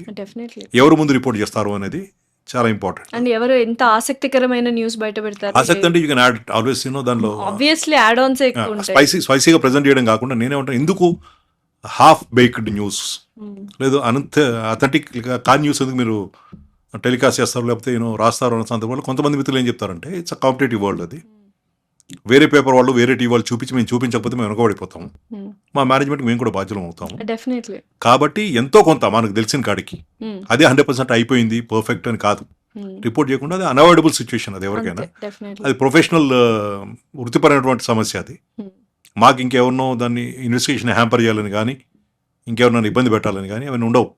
సో వృత్తిపరంగా మాకుండే ఛాలెంజెస్ కాంపిటీషన్లో కొన్ని సందర్భాల్లో సార్ ఒక 5 to 10 years back crime pattern కానీ క్రైమ్ ఏదైతే మెథడ్ ఉంటుందో అది చాలా డిఫరెంట్గా ఉండేది, వెరీ నార్మలైజ్డ్ ఉండేది. ఇప్పుడు ఏమైందంటే చాలా తెలివిగా చేయడము అండ్ క్రైమ్ రేట్ అంటే మోటివ్ కూడా చాలా డిఫరెంట్గా ఉంటుంది. ఫర్ ఎగ్జాంపుల్ పెళ్ళి చేసుకోబోయే కాబోయే హస్బెండ్ని తోసేయడము, సియా గోయల్. సో ఈ కైండ్ ఆఫ్ డిఫరెంట్ ప్యాటర్న్ చూస్తున్నాం కదా, మెథడ్ కానీ మోటివ్ కానీ. ఎందుకు ఇలాంటి సిచ్యువేషన్స్ వచ్చాయి అంటే ఏమంటారు? బేసిక్గా సొసైటీలో విలువలు తగ్గినాయి, అదొకటి one big reason for the crime. అంతే కదా, వన్ బిగ్ రీజన్. అంటే అది అందరి మీద ఇంపాక్ట్ చేస్తుంది, సొసైటీలో బ్రతికే ప్రతి వాళ్ళ మీద, ఇటు పోలీసు మీద అటు వాళ్ళ మీద అందరి మీద. అయితే చేసే విధానంలో ఎందుకు తేడా అంటే maybe they have an exposure. టీవీలు, సినిమాలు, క్రైమ్ తెలివిగా ఎలా చేయాలి. నిజంగా క్రైమ్ ఎవరికి దొరకకుండా క్రైమ్ ఎలా చేయాలి, ఒక మనిషిని ఎలా చంపాలి అనేది గూగుల్లో చాలా మంది వెతుకుతున్నారంట. నిజంగా అది కరెక్టే అంటారా? తప్పు చేయాలనుకున్న వాడు రకరకాల మార్గాలు అన్వేషిస్తాడు. దానిలో భాగంగా కొంతమంది మిత్రులు సంపాదించవచ్చు, లేదా గతంలో కొంతమంది నేరాలు చేస్తే అది ఎలా చేశారని స్టడీ చేయొచ్చు, గూగుల్ కూడా కన్సల్ట్ చేయొచ్చు. లేదు ఇప్పుడు మంచి మంచి చాట్ బాట్స్ వచ్చి వాటి కూడా అడగొచ్చు. సో నో కానీ- క్రైమ్ ఇస్ పర్ఫెక్ట్ అంటారు. కానీ at the end of the day వాళ్ళు ఫుల్ ప్రూఫ్ అయితే చేయలేరు. అది that's what impossible. No crime is perfect. Perfect. ఏదో ఒక లూప్ హోల్ వదిలేస్తుంటారు. ఏదో రూపాయలు వేస్తారు, అత్యుత్సాహంతో దాన్ని కవర్ చేసే క్రమంలో ఎక్కువ తప్పులు చేస్తారు. ఇది కూడా జరుగుతుంది. ఓకే. సో మీరు ఏదైనా ఒక మిస్టీరియస్ కేస్ సాల్వ్ చేసిన సందర్భాలు అంటే ఒళ్ళు గగురు పుడిచేలాంటి కేసెస్ ఏమైనా చూసారా? చాలా కేసులు ఉన్నాయి. బట్ ఒకటి ఉదాహరణ చెప్పాలంటే, నేను టాస్క్ ఫోర్స్లో పనిచేస్తున్న రోజుల్లో ఓల్డ్ సిటీలో లోకల్గా ఒక మైనారిటీ కమ్యూనిటీలో ఒక సెక్ట్ ఆఫ్ పీపుల్కి గురువులో ఉండే ఒక కుటుంబం నుంచి ఒక పిల్లడు మిస్ అయ్యాడు. I think the boy was about 6-7 years age. Okay. Miss అయితే ఎక్కడికి వెళ్ళి ఉంటాడు అనుకుంటే ఇనిషియల్గా అంతా వెతికితే దొరకలేదు. ఒక అనుమానం, స్ట్రాంగ్ అనుమానం ఏంటంటే ఆ అబ్బాయి వాళ్ళ ఫాదర్కి ఒక బిజినెస్ పార్ట్నర్ ఉన్నాడు, అతనికి ఇతనికి డిఫరెన్స్ ఉన్నాయి, అతను ఏమైనా చేసి ఉంటాడేమో ఒక అనుమానంతో ఇన్వెస్టిగేషన్ మొదలైంది. ఓకే. సో అలా మొదలైన ఇన్వెస్టిగేషన్ క్లూలెస్గా దాదాపు మహారాష్ట్ర, గుజరాత్ ఎక్కడెక్కడో చాలా చోట్ల తిరిగాము, వెతికాము, ఎటువంటి క్లూ రాలేదు. కానీ ఎవరైతే మేము అనుమానిస్తున్నామో ఆ వ్యక్తి పరారీలో ఉన్నాడు. సో ఏమీ చేయకపోతే ఆ వ్యక్తి ఎందుకు పరారు అవుతాడు, ఉండాలి కదా ఇంట్లో అనేది ఒక బేసిక్ ఇది. అప్పట్లో టెక్నాలజీ ఇంత అడ్వాన్స్గా లేదు, ఉంది ఎంతో కొంత టెక్నాలజీ ఉంది, టెలిఫోన్స్ ఇవన్నీ చేయడం, బట్ ఇంత అడ్వాన్స్గా లేదు. ఇప్పుడు చాలా చాలా అడ్వాన్స్ అయిపోయారు. ఆ క్రమంలో ఏంటంటే ఒక దగ్గర వాచ్ పెడితే అతను ఒక ప్లేస్ నుంచి వాళ్ళ ఇంట్లో వాళ్ళని కాంటాక్ట్ చేశాడు. అతన్ని నేరం చేశాడు అది లేదా తెలియాలంటే ముందు అతను తీసుకుని క్వశ్చన్ చేసి అతన్ని కాదు అని చెప్పి నిర్ధారణ చేసుకుని వదిలిపెట్టేసాలి. సో ఫస్ట్ అయితే అతన్ని మనం ట్రాక్ చేయాలి. హీజ్ అబ్స్కాండింగ్ కాబట్టి, he's a suspect and he's absconding. ఆ క్రమంలో చిన్నగా ఇంట్లో వాళ్ళని అందరినీ కాన్ఫరెన్స్లో తీసుకుని చేస్తే టెక్నికల్గా అతని లొకేషన్ ఢిల్లీ ఎయిర్పోర్ట్లో వచ్చింది. ఓకే. సో ఇమీడియట్లీ నేను ఒక ఇద్దరు స్టాఫ్, ఎందుకంటే దూరం కాబట్టి పెద్ద టీం వెళ్ళకుండా ముగ్గురు వెళ్ళాం అక్కడికి. బై ది టైం మేము ఢిల్లీ ఎయిర్పోర్ట్లో ల్యాండ్ అయ్యేటప్పటికి అతని లొకేషన్ టువర్డ్స్ జైపూర్ కనిపించింది. సో ఇమీడియట్గా ఏదో ప్రైవేట్ వెహికల్ హైర్ చేసుకుని ఒక చిన్న పిల్లోడు ఈ లైఫ్ రిస్క్లో ఉందని చెప్పి ఆ ప్రైవేట్ డ్రైవర్కి చెప్పి కొంచెం ఓపిక డ్రైవ్ చేయాలి, లాంగ్ ఉంటుంది అని చెప్పి బయలుదేరాం. As we was moving towards Jaipur, మేము జైపూర్ అవుట్స్కట్స్కి వెళ్ళేటప్పటికి అది జైపూర్ దాటి టువర్డ్స్ అజ్మీర్ వెళ్తుంది. ఓకే. అంటే మేము మనిషి ఉన్న ఎవరో తెలియదు మాకు. మా ఒక అంచనా ఏంటంటే హైపోథెటికల్గా ఈ పర్టికులర్ ఫోన్ ఈ మనిషి వాడుతున్నాడు, ఇతని మూమెంట్ అంటే ఫోన్ ట్రాక్ చేస్తాం మేము. ఓకే. అది ఆ మనిషి ఆ ఫోన్ ఎవరికైనా ఎవరి దగ్గర ఉండొచ్చు, ఏదైనా ఉండొచ్చు. బట్ అంటే యాజ్ ఆఫ్ అంటే ఆ రోజు ఉన్నటువంటి క్లూస్లో అది ఇంపార్టెంట్ క్లూ కాబట్టి అది రూల్ అవుట్ చేయాలి, అది కాదు అతను కాదు ఇంకెవరు వాడుతున్నారు, ఏ చిన్నదాన్ని వదలకూడదని దానిలో ఫాలో చేస్తుంది. మేమనుకుంటే అతను మైనారిటీ వర్గానికి చెందిన వ్యక్తి కాబట్టి బహుశా అజ్మీర్ దర్గా విజిట్కి ఏమైనా వెళ్తున్నాడు అనే ఉద్దేశంతో మేము కూడా ముందు ప్రొసీడ్ అయ్యాం. మేము ఫస్ట్ హైర్ చేసుకున్న వెహికల్కి జైపూర్ వరకు అని చెప్పాం. పంజాబ్ కుర్రోడు చాలా మంచి యాక్టివ్గా ఉన్నాడు. ఈ జర్నీ అన్ఎండింగ్ ఉంటుంది, ఎంతవరకు తెలియదు, నీకేం కావాలన్నా రిజంలో పే చేస్తాం, ఓపిక మాతో ఉండమని చెప్పాం. సో నాతో ఉన్న మిగతా ఇద్దరు స్టాఫ్కి డ్రైవింగ్ రాదు, అయితే ఆ డ్రైవర్ డ్రైవ్ చేయాలి, లేకపోతే నేను డ్రైవ్ చేయాలి, non stop we were going. మేము అజ్మీర్ దరిదాపులోకి వెళ్ళేటప్పటికి అతను అజ్మీర్ దాటి టువర్డ్స్ ఉదయపూర్ వెళ్తున్నాడు. సో అజ్మీర్ కూడా రోల్ అయిపోయింది. ఇంకా అంత దూరం వచ్చి దాదాపు 400 పైకి కిలోమీటర్లు, this no point going back, అది ఏదో ఒకటి క్రాక్ చేయాలి. So again we started moving towards Udaipur. మేము ఉదయపూర్ వెళ్తే క్రమంలో ఒక ఘాట్ ఏరియా వచ్చింది, ఫారెస్ట్ ఏరియా. అక్కడ అతను సిగ్నల్స్ కట్ అయిపోయింది. అతను అక్కడ ఆగిపోయాడా, వెనక అజ్మీర్ వచ్చాడా, ముందు ఉదయపూర్ వెళ్తున్నాడా తెలియదు. ఓకే. సో ఒక ఉజ్జాయింపుగా పర్లేదు ఒక ప్రయత్నం చేద్దాం అనే ఉద్దేశంతో వీ ట్రావెల్ టువర్డ్స్ ఉదయపూర్. మేము ఉదయపూర్ వెళ్ళేటప్పటికి అతను ఉదయపూర్ కూడా దాటి టువర్డ్స్ అహ్మదాబాద్ వెళ్తున్నాడు. ఇది ఆల్మోస్ట్ అప్పటికి 16-17 గంటలైంది, నాన్ స్టాప్ జర్నీ. ఆగితే టైం పోతుంది కాబట్టి మేము క్విక్గా కొన్ని బనానాస్, కొన్ని బిస్కెట్స్, ఒక ఫ్లాస్క్, టీ అని పెట్టుకుని నాన్ స్టాప్ జర్నీ. సో మేము కూడా అహ్మదాబాద్ వైపు బయలుదేరాం. మేము అహ్మదాబాద్ అవుట్స్కట్స్కి వెళ్ళేటప్పటికి అతని లొకేషన్ మాకన్నా 50 కిలోమీటర్ల వెనక కనపడుతుంది. మళ్ళీ అక్కడికి వచ్చాం. మొత్తానికి ఒక డే అంతా అహ్మదాబాద్లో వెతికాం, ఎక్కడ దొరకలేదు. ఈవినింగ్ 4:35 అయ్యేటప్పటికి అతని లొకేషన్ టువర్డ్స్ బరోడా వెళ్తున్నట్టుగా అనిపించింది. సో సినిమాలో ఊహించినట్టుగా ఏంటంటే ఒక చిన్న వైట్ కలర్ మారుతి వ్యాను, అందులో మా సస్పెక్టు, అతనితో పాటు ఒక చిన్న పిల్లోడు. ఇవన్నీ హైపోథెటికల్, యాక్చువల్గా ఏంటో మాకు తెలియదు. You are just tracking a number, suspecting that the accused is carrying it. So మేము బరోడా బయలుదేరి ఎక్స్ప్రెస్ హైవేలో బరోడాలో 50 కిలోమీటర్లు వెళ్ళేటప్పటికి మళ్ళీ అతను అహ్మదాబాద్లో కనపడుతున్నాడు. మళ్ళీ వెనక్కి వచ్చాం. మళ్ళీ ఒక గంట తర్వాత యాక్చువల్గా మళ్ళీ బయలుదేరాడు అక్కడికి టువర్డ్స్ బరోడా. మేము ఇక్కడ హైదరాబాద్లో ఉన్న సీనియర్ ఆఫీసర్ సంప్రదించి అక్కడ బరోడా కమిషనర్ గారితో హెల్ప్ అడిగి అవుట్స్కట్స్లో ఒకటి చెకింగ్ పాయింట్ బ్యారికేడ్స్ పెట్టించి ఏదైనా మారుతి వ్యాన్ లాంటిది ఏదైనా వచ్చి దాంట్లో చిన్న పిల్లోడు ఉంటే 6-7 years ఏజ్ గ్రూప్ ఎవరైనా సరే స్టాప్ చేయమని చెప్పాం. అప్పుడు మళ్ళీ మేము కూడా బయలుదేరి వెళ్ళాం టువర్డ్స్ బరోడా. మేము అక్కడికి వెళ్ళేటప్పటికి బరోడా దాటేసింది ఆ ఫోన్.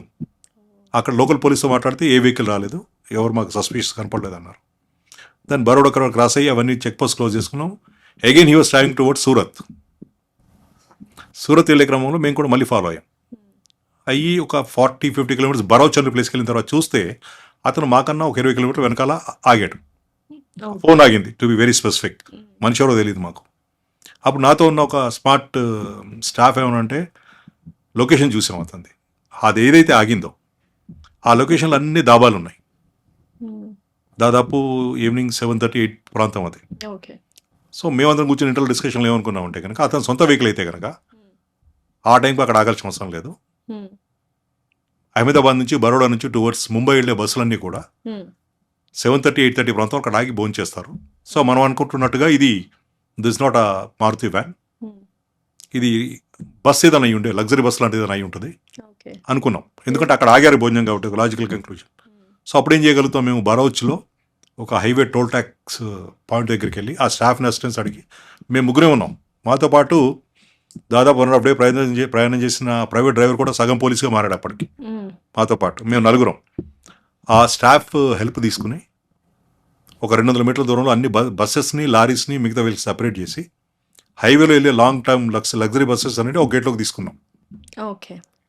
అది నాలుగు విడిగిపోయి మా అక్కడ ఉన్న లోకల్ స్టాఫ్ని హెల్ప్ తీసుకుని we were checking the buses. మొత్తానికి 20-30 బస్సులు చెక్ చేశాక ఒక బస్సులో ఒక వ్యక్తి అనుమానాస్పదంగా, అంటే మాకు కావాల్సిన ఏజ్ గ్రూప్లో ఆ డిస్క్రిప్షన్తో ఒక వ్యక్తి. ఇప్పుడు ఒక బస్ ఎక్కి చూస్తే దాంట్లో 50 మంది ఉంటారు. 50 మందిలో పిల్లలతో మాకు అవసరం లేదు, విమెన్తో మాకు అవసరం లేదు, ఓల్డ్ ఏజ్లతో మాకు అవసరం లేదు. సో ఇట్లా బస్సును ఒకసారి స్కాన్ చేస్తే ఉన్న 50 మందిలో 10-12 మంది అనుమానితులు ఉంటారు. ఆ 10-12 మందిని కొంచెం కరెక్ట్గా చెక్ చేసుకుంటే అయిపోతుంది. ఇది టఫ్ టాస్క్ అది. అంటే దాదాపుగా గడ్డివాములో సూది వెతికినట్టుగా ఉంటుంది. ఒక స్టేజ్లో మా ఆఫీసర్స్ అన్నారు, ఏంటి ఎంతసేపు అట్లా ఇక గ్రోపింగ్ ఇన్ ద డార్క్, అది ఐ డోంట్ థింక్ ఇది వర్కౌట్ అవుతుంది పిల్లలు వచ్చేసాను అన్నారు. కానీ అంత దూరం ప్రయాణం చేసి అంత ప్రయత్నం చేసి వెనక్కి రావడం మాకు ఇష్టం లేదు. So eventually we got the fellow. ఆ ఫోన్ డైల్ చేసి చూస్తే ఫోన్ దొరికింది అతని దగ్గర. మనిషి కూడా మేము అనుకున్న మనిషి. అతను ఇమీడియట్గా గుర్తుపట్టడం కారణం ఏంటంటే అతని భాష టిపికల్ హైదరాబాద్ దక్కనీ లాంగ్వేజ్లో సమాధానాలు చెప్తున్నాడు. ఈజ్ హైదరాబాద్. సో ఇమీడియట్గా మేము వాళ్ళకంతా థ్యాంక్స్ చెప్పి వెహికల్ పక్క తీసుకుని అతని ఐడెంటిటీ ఎస్టాబ్లిష్ చేసుకున్నాం. నేను పలానా, మీరు వెతుకుతున్న వ్యక్తి నేనే, నాది హైదరాబాదే అని చెప్పాడు. చెప్పిన తర్వాత మరి పిల్లోడు ఎక్కడ ఉన్నాడంటే నాకేం తెలుసు సార్. ఏమేడు పిల్లోడు అంటే నాకు పిల్లోడికి నాకు సంబంధం లేదు సార్, నేను కేసు చేయలేదు అసలు, అందరు నన్ను అనుమాన పడుతున్నారు కాబట్టి భయంతో నేను పారిపోయాను, అంతే తప్ప నాకు ఆ పిల్లడితో సంబంధం లేదు అన్నాడు. సరే ఇంకా అక్కడ ఏం చేయాలి, అక్కడ ప్రాపర్ ఇంట్రాగేషన్ కూడా అవకాశం లేదు.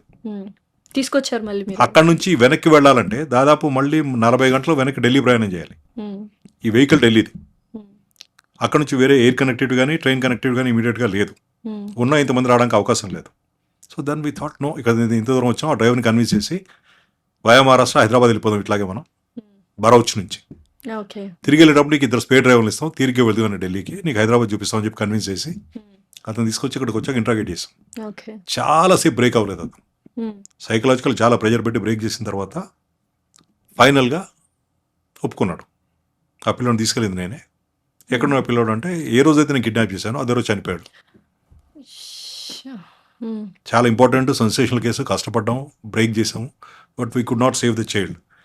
మోస్ట్ సెన్సేషనల్ కేసుని బ్రేక్ చేసామన్న తృప్తితో పాటు పిల్లోడిని కాపాడలేకపోయామన్న అసంతృప్తి, బాధ కూడా ఉంది అక్కడ. మా చేతిలో ఏం లేదు, ఎందుకంటే very day when the boy was kidnapped, ఆ పిల్లోడు గట్టిగా అల్లరి చేస్తుంటే నోరు మూస్తే ఆ క్రమంలో వీడేమంటాడంటే అక్యూజ్డ్ అతను చంపాలని నా ఉద్దేశం కాదు, వాళ్ళ ఫాదర్ మీద ప్రెజర్ పెడదామని తీసుకున్నాను నేను, డబ్బు లావాదేవీలు అనుకోకుండా అతను చంపాల్సి వచ్చింది, నోరు మూసేసి చనిపోయాడు. ఆ డెడ్ బాడీ అక్కడే బరీ చేశానని చెప్పి షాద్నగర్ దగ్గర డెడ్ బాడీ బరీ చేస్తే ఇది చేసాం. అంటే ఇటువంటి any police officer will have this kind of experiences, నేను ఒక్కడే కాదు. ఈ కేసులో నాతో పనిచేసిన మిగతా స్టాఫ్ అడిగినా చెప్తారు మీకు, ఇదే ఎగ్జాంపుల్ చెప్పొచ్చు. సెన్సేషనల్ కేసు బ్రేక్ చేయగలిగాము, ప్రాపర్ ఎవిడెన్స్ అని కలెక్ట్ చేయగలిగాం. Unfortunately we could not save the child. There is a satisfaction of detecting the case, at the same time ఆ pain that you know we could not save an young child అని. Definitely. So ఇప్పుడు ఇలాంటి అనుభవాలు ఎన్నో ఉంటాయి మాకు. చాలా ఇదైతే చాలా ఇంట్రెస్టింగ్ ఎపిసోడ్స్ లాగా ఉంది యాక్చువల్గా చెప్పాలంటే. బట్ అబ్బాయి బతుకుంటే బాగుండు, curiosity. Very very unfortunate situation అది, young boy of 6-7 years. Sir, యూజువల్గా ఇంత మిస్టీరియస్గా, ఇంత డిఫరెంట్గా ఈ మధ్యకాలంలో క్రైమ్స్ జరుగుతూ ఉన్నాయి. వాటిని ఆపడానికి పోలీస్ డిపార్ట్మెంట్ ఏం చేస్తుంది, ఏంటి? పోలీస్ ఒకటే చేస్తే ఏం కాదు, జనాల్లో ఆ వాల్యూ సిస్టమ్ పెంపొందించాలి. Civilians also should come forward. చాలా సందర్భాలు ఏమవుతుందంటే ఏదైనా జరుగుతుందని చూచాక వాళ్ళకి అనుమానం ఉన్నా, తెలిసినా కూడా మనకెందుకు లేని ఇలాంటి వదిలిపెట్టేసి ఇలాంటి తత్వం ఉంటుంది. కాబట్టి పోలీసులు ఏమి సర్వంతర్యామి కాదు, అన్ని చోట్ల అన్ని సందర్భాలు ఉండే అవకాశాలు లేవు. టు ద పాసిబుల్ ఎక్స్టెంట్ మేము విజిబుల్ పోలీసింగ్ చేసినా కూడా ఎక్కడో రిమోట్ ప్లేస్, ఎక్కడో రిమోట్ టైమ్ నేరాలు జరుగుతూ ఉంటాయి. కాబట్టి నేను చెప్పాను, this is the perineal problem. Crime is perineal. అంతే. మానవ సమాజంతో పాటు ఇది కూడా ట్రావెల్ చేస్తుంది. కంప్లీట్గా పోదు, కానీ కొన్ని ప్రయత్నాలు చేయడం వల్ల, సొసైటీలో అవేర్నెస్ తీసుకురావడం వల్ల, సివిలియన్స్ కూడా బాధ్యత ఫీల్ అవడం వల్ల ఓకే కొంతవరకు దాన్ని తగ్గించే అవకాశం ఉంది. మీరు, మేము, మన అందరం కలిసి ప్రయత్నం చేయాలి. సార్. లైక్ ఎన్నో ఇయర్స్ ఆఫ్ ఎక్స్పీరియన్స్ ఉంది మీకు, అండ్ మిమ్మల్ని ఎన్కౌంటర్ స్పెషలిస్ట్ అని పిలుస్తూ ఉంటారు. ఎప్పుడైనా అంటే ఒక being a responsible police officer, ఒక మనిషి ఎంతైనా వీఆర్ హ్యూమన్స్, అంటే మనకి ఎక్కడో అపార్ట్ ఫ్రమ్ పోలీస్ నేను ఒక కైండ్ ఆఫ్ హ్యుమానిటీ అన్న బేసిస్లో ఉంటుంది కదా సార్. ఈ ఎన్కౌంటర్స్ ఇలా చేస్తున్నప్పుడు మీలో మీకు యుద్ధం జరిగిందా, అంతర్యుద్ధం? Let me dispute. ఈ ఎన్కౌంటర్ అనే పదం చాలా విరిగా వాడేస్తారు, బట్ చాలా కాలంగా నేను దీన్ని డిస్ప్యూట్ చేస్తున్నాను ఈ పదాన్ని. దీనికి కౌంటర్గా ఎక్స్చేంజ్ ఆఫ్ ఫైర్ అనే పదాన్ని బాగా పాపులర్ చేసి ప్రమోట్ చేసింది నేనే. ఎస్. ఎన్కౌంటర్ ఏంటంటే జనరల్గా ఏమనిపిస్తుంది, ఒక మనిషిని హెల్ప్లెస్ సిచ్యువేషన్లో తీసుకెళ్ళి అతను చంపేశారని లాంటి మీనింగ్ వచ్చేది ఎన్కౌంటర్. అది. అవును. ఎక్స్చేంజ్ ఆఫ్ ఫైర్ అంటే ఏంటి, ఇద్దరు వ్యక్తుల మధ్య ఘర్షణ. It could B fight between offender and police officer. అదంతా మీరు క్రియేట్ చేసిందే అని చెప్తూ ఉంటారు కదా. ఎవరు చెప్తారు? ఎలా చెప్పాలి, ఎవరు అంటే చెప్తారు? కొంతమంది పారిపోవని చెప్తారు, then you will shoot it. బహుశా వామపక్ష తీవ్రవాదం బాగా ఉధృతంగా ఉన్న రోజుల్లో ఈ ఎన్కౌంటరు, పట్టుకెళ్ళి కాల్ చేశారు, ఇటువంటి ఎక్కువ ప్రాపగేట్ చేసి ప్రమోట్ చేసి దీనికి ప్రాచుర్యం కల్పించిందంతా అప్పట్లో ప్రాబల్యం ఉన్న తీవ్రవాద, వామపక్ష తీవ్రవాద సంస్థలు, వాళ్ళకు అనుబంధంగా పనిచేసే ఫ్రంటల్ ఏజెన్సీస్. అన్ని సందర్భాలు అట్లా ఉండదు. Got it.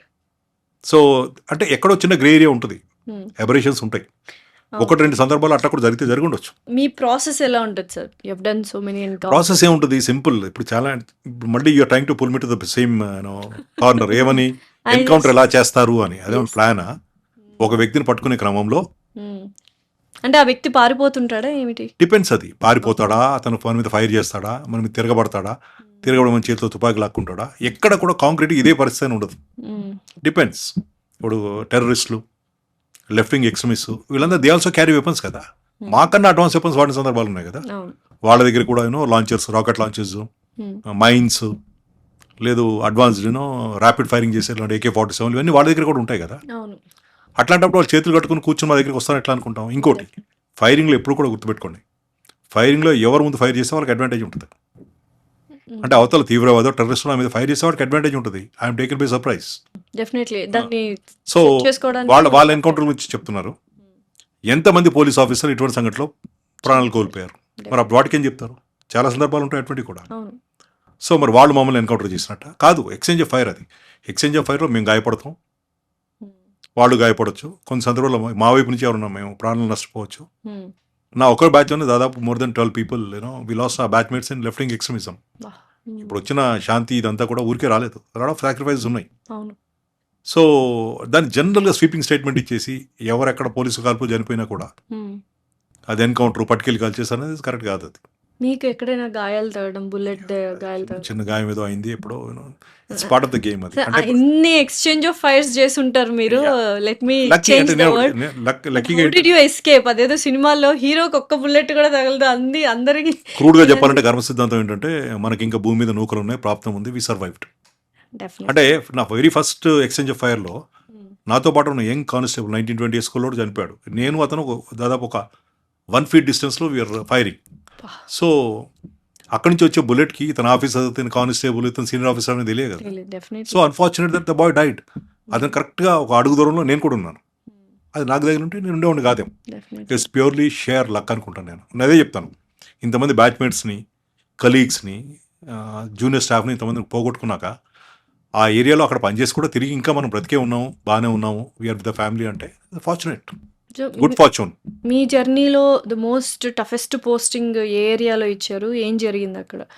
ఇంకా వద్దురా బాబోయ్ అన్న సిచ్యువేషన్ కానీ థాట్ కానీ ఎప్పుడైనా వచ్చిందా? వద్దురా బాబోయ్ అనేది ఉండదు. ఉద్యోగం కావాలని ఎంచుకున్నాము, టేక్ ఇట్ యాజ్ ఛాలెంజ్. కానీ రామన్నపేట సీగా పనిచేశాను. అప్పట్లో నాకు 5 పోలీస్ స్టేషన్లు ఉన్నాయి, అన్ని నక్సల్స్ ప్రభావిత ప్రాంతాలు. నా ఫార్దెస్ట్ పోలీస్ స్టేషన్ అంటే నేను కూర్చున్న హెడ్ క్వార్టర్స్ నుంచి ఫార్దెస్ట్ పోలీస్ స్టేషన్ 50 కిలోమీటర్ల దూరంలో ఉండేది. దానికి సంబంధించిన లాస్ట్ విలేజ్ ఇంకో అక్కడ నుంచి 8 కిలోమీటర్లు ఉండేది. వీఆర్ బార్డరింగ్ విత్ వరంగల్ జిల్లాతో బార్డర్ ఉండేది. కనీసం మా సొంత వెహికల్స్ వెళ్ళేలాంటి పరిస్థితి లేదు అక్కడ. హ్మ్. రెగ్యులర్గా పొద్దున్న లేస్తే ఎక్కడో దగ్గర బ్లాస్టింగ్, ల్యాండ్ మైనో, క్లైమరో, ఏదో ఒకటి. పోలీస్ స్టేషన్ల మీద దాడో, హ్మ్. అవన్నీ చాలా జరిగినాయి ఆ పరిసర ప్రాంతాల్లో. Probably that is the toughest.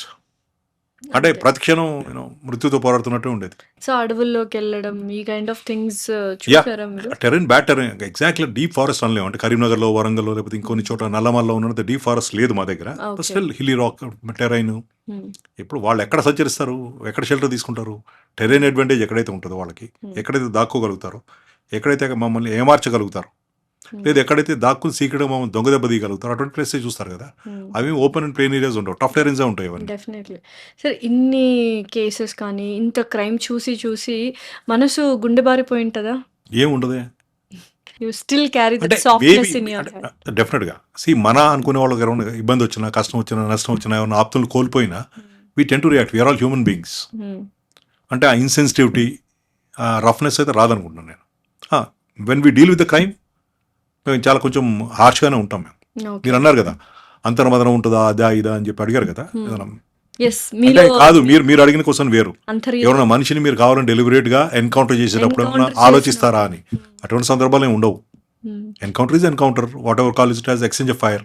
అంతే. అంటే నేను కాల్చడం లేట్ అయితే వాడడానికి కాలిస్తే నా పరిస్థితి ఏంటి, ఇవన్నీ ఆలోచించే ఉండవు. కాకపోతే ఇంటికి వచ్చిన తర్వాత ఏమైనా కొన్ని సందర్భాలు ఎప్పుడన్నా అరే ఏ కారణంగా ఉండొచ్చు, అతను నన్ను కాల్చే ప్రయత్నం చేసి ఉండొచ్చు, నేను కాల్చాను, బట్ అవతల మనిషి చనిపోయాడు, అంటే ఒక మనిషి డెత్కి నేను కారణమయ్యాను ఆ! అనేలాంటి అంతర్మాత్రం ఏమైనా ఉంటుంది. నాకైతే ఇప్పుడు at least as for as I'm concern నాకు ఎప్పుడు లేదు అది. ఎందుకంటే నేను కాల్చకపోతే అతను కలిసి నేను పోతాను ఒకటి. హ్మ్. అతను నివారించకపోతే చేతిలో తుపాకు ఉన్న వ్యక్తి ఇంకా చాలామంది ప్రాణాలు తీసే అవకాశాలు ఉంటాయి. ఓకే. సో అట్లాంటివి సెన్సిటివిటీస్ అన్నిటికీ ఒక వృత్తి ఎంచుకున్న తర్వాత ఇటువంటి ప్రొఫెషనల్ హజార్డ్స్ ఉంటాయి. హ్మ్. అంటే నా చుట్టూ ఉండే వాళ్ళకు ఉంటుందేమో భయం, నాకుండే అవకాశం లేదు. ఉంటే మనం ఆ పని చేయలేము మనం అసలు అక్కడ. ఓకే. చాలా సందర్భాల్లో నా ఫ్రెండ్స్ ఏం అడిగేవాళ్ళు అంటే అరే ఆ టఫ్ టెరెన్లో, ఆ ఏరియాలో ఎందుకు ప్రయత్నం చేసుకుని కొంచెం ప్లెయిన్ ఏరియాకి ఎక్కడికైనా వచ్చేయచ్చు కదా, అక్కడ ఇబ్బంది కదా అంటే నేను అడిగేవాడిని ఈ పని నేను చేయకపోతే నేను ట్రాన్స్ఫర్ వస్తాను, ఇంకెవరెవరో నా చేస్తారు. ప్లేస్లో ఇంకో ఆఫీసర్ వస్తారు కదా, వాళ్ళకు కూడా మీలాంటి మిత్రులు, అమ్మ నాన్న, ఫ్యామిలీ వీళ్ళందరూ ఉంటారు కదా, నాకుండే రిస్క్ వాళ్ళకు కూడా ఉంటుంది కదా. ఎవరో ఒకరు ఈ పని చేయాల్సిందే కదా. Somebody has to bell the cat. Definitely. అది నేను ఉండొచ్చు, ఇంకోళ్ళు ఉండొచ్చు. నిజంగానే స్ట్రిక్ట్ పోలీస్ ఆఫీసర్స్‌కి ట్రాన్స్‌ఫర్స్ ఎక్కువ అవుతూ ఉంటాయి సార్. కొంతవరకు అది నిజం. స్ట్రిక్ట్ పోలీస్ ఆఫీసర్స్ అంటే అక్కడ ఎవరైతే పవర్లో ఉంటారో హ్మ్. వాళ్ళకి అనుకూలంగా పని చేయకపోయినా, వాళ్ళు చెప్పిన కొన్ని పనులు చేయకపోయినా ట్రాన్స్ఫర్ చేయడం. నేను ఇనిషియల్గా నా ఫస్ట్ 5 పోస్టింగ్స్ 5 నెలల నుంచి ఎక్కడ పని చేయలేదు నేను. అప్పుడు కొత్తగా వచ్చాం, యంగ్ ఉన్నాం, బాధ్యతలు లేవు, సింగిల్. నిజంగా కూడా నా దగ్గర ఒక పెద్ద సూట్ కేసు, దాంట్లో ఒక చిన్న పిల్లో, 1 సూట్ కేసుతోనే నా ఫస్ట్ 4-5 పోస్టింగ్స్ ప్రయాణం జరిగింది. ఓకే. సర్దుకోవడాలు, తీసుకెళ్ళాలంటే ఇబ్బంది లేదు, బ్యాచిలర్, సింగిల్ వెళ్ళిపోయేవాళ్ళం. ఓకే. అంటే క్రమంగా కుటుంబం ఏర్పడి, బాధ్యతలు ఏర్పడి, పిల్లలు వచ్చి అన్ని తర్వాత ఏంటంటే ప్రతిసారి ఇప్పుడు మనోటే వెళ్ళిపోతాం. వాళ్ళు వాళ్ళ స్కూళ్ళు, వాళ్ళ లొకేషన్ ఇవన్నీ ఇబ్బంది అవుతాయి కాబట్టి కొంత మొండితనం, తీవ్రత తగ్గుతాము as over period of time. స్టార్టింగ్లో ఉన్నంత ఉండకపోవచ్చు. ఉండకపోవచ్చు. సో, ఫ్యామిలీ థ్రెట్ ఏమైనా మీరు ఎక్స్‌పీరియన్స్ చేసారా సార్? ఫ్యామిలీ థ్రెట్ అంటే నుండి డైరెక్ట్గా థ్రెట్ లేదులే కానీ అంటే ఒకటి good thing about left wing extremism ఏంటంటే వామపక్ష తీవ్రవాదం. వాళ్ళు పోలీసు వాళ్ళని చాలామంది పెద్ద పెద్ద పోలీస్ ఆఫీసర్ని చంపారు, పెద్ద పెద్ద ల్యాండ్ మైన్స్, క్లెయిమ్ మూవ్మెంట్స్ ఇవన్నీ చేశారు. వి లాస్ సో మెనీ పీపుల్. కానీ ఎప్పుడు కూడా వాళ్ళు ఫ్యామిలీ జోలికి రాలేదు. ఓకే. ఒకటి సైద్ధాంతికంగా దానికి వాళ్ళు వ్యతిరేకమై ఉండొచ్చు, లేదు వాళ్ళకు కూడా ఫ్యామిలీస్ ఉంటాయి కదా. సార్, యూజువల్‌గా ఏదైనా టఫెస్ట్ కేసెస్ వచ్చినప్పుడు పోలీస్ డిపార్ట్‌మెంట్ నుంచి సీఐడీకెళ్తాయని విన్నాను. సో, రోల్స్ రివర్స్ అయిన కండిషన్స్ ఉన్నాయా ఏవైనా? అండ్ ఎందుకలాగా పోలీస్ టు సీఐడీ ఎళ్తది, పోలీస్ డిపార్ట్‌మెంట్ టు సీఐడీ? అంటే ప్రాధాన్యత ఎక్కువ ఉండి, ఏదో ఎక్కువ మంది విక్టిమ్స్ ఉండి, జనరల్గా సిఐడికి వచ్చే కేసు ఏంటంటే డీజీపీ గారు కానీ లేకపోతే సిఐడి చీఫ్ కానీ ఏమైనా స్పెషల్ కేసెస్ ఉండి ఇక్కడ మన ఇంటర్వెన్షన్ అవసరం అనుకున్నప్పుడు మీకు అక్కడ కేసులు రిజిస్టర్ చేస్తారు. అది కాకుండా కొన్ని సందర్భాల్లో హైకోర్ట్స్ లాంటివి రెఫర్ చేస్తాయి. ఓకే. అలాగే ప్రభుత్వం కూడా కొన్ని ఇంపార్టెంట్ మల్టీ డిసిప్లినరీ ఇన్వెస్టిగేషన్స్ ఉన్న దగ్గర కూడా రెఫర్ చేస్తుంది. కాకుండా సెన్సేషనల్ ఎక్కడైతే జనాల నుంచి డిమాండ్ వచ్చి లోకల్ పోలీస్తో ఒక ఇబ్బంది ఏంటంటే వాళ్ళకి టైం సరిపోదు కాబట్టి it's not that they not capable అని కాదు. అసలు సిఐడికి సెపరేట్ ఎంటిటీ ఏం లేదు. సిఐడిలో పనిచేసే స్టాఫ్ 100% లా అండ్ ఆర్డర్ నుంచి డెప్యుటేషన్కే వస్తాం ఇక్కడికి నేను వచ్చినట్టు.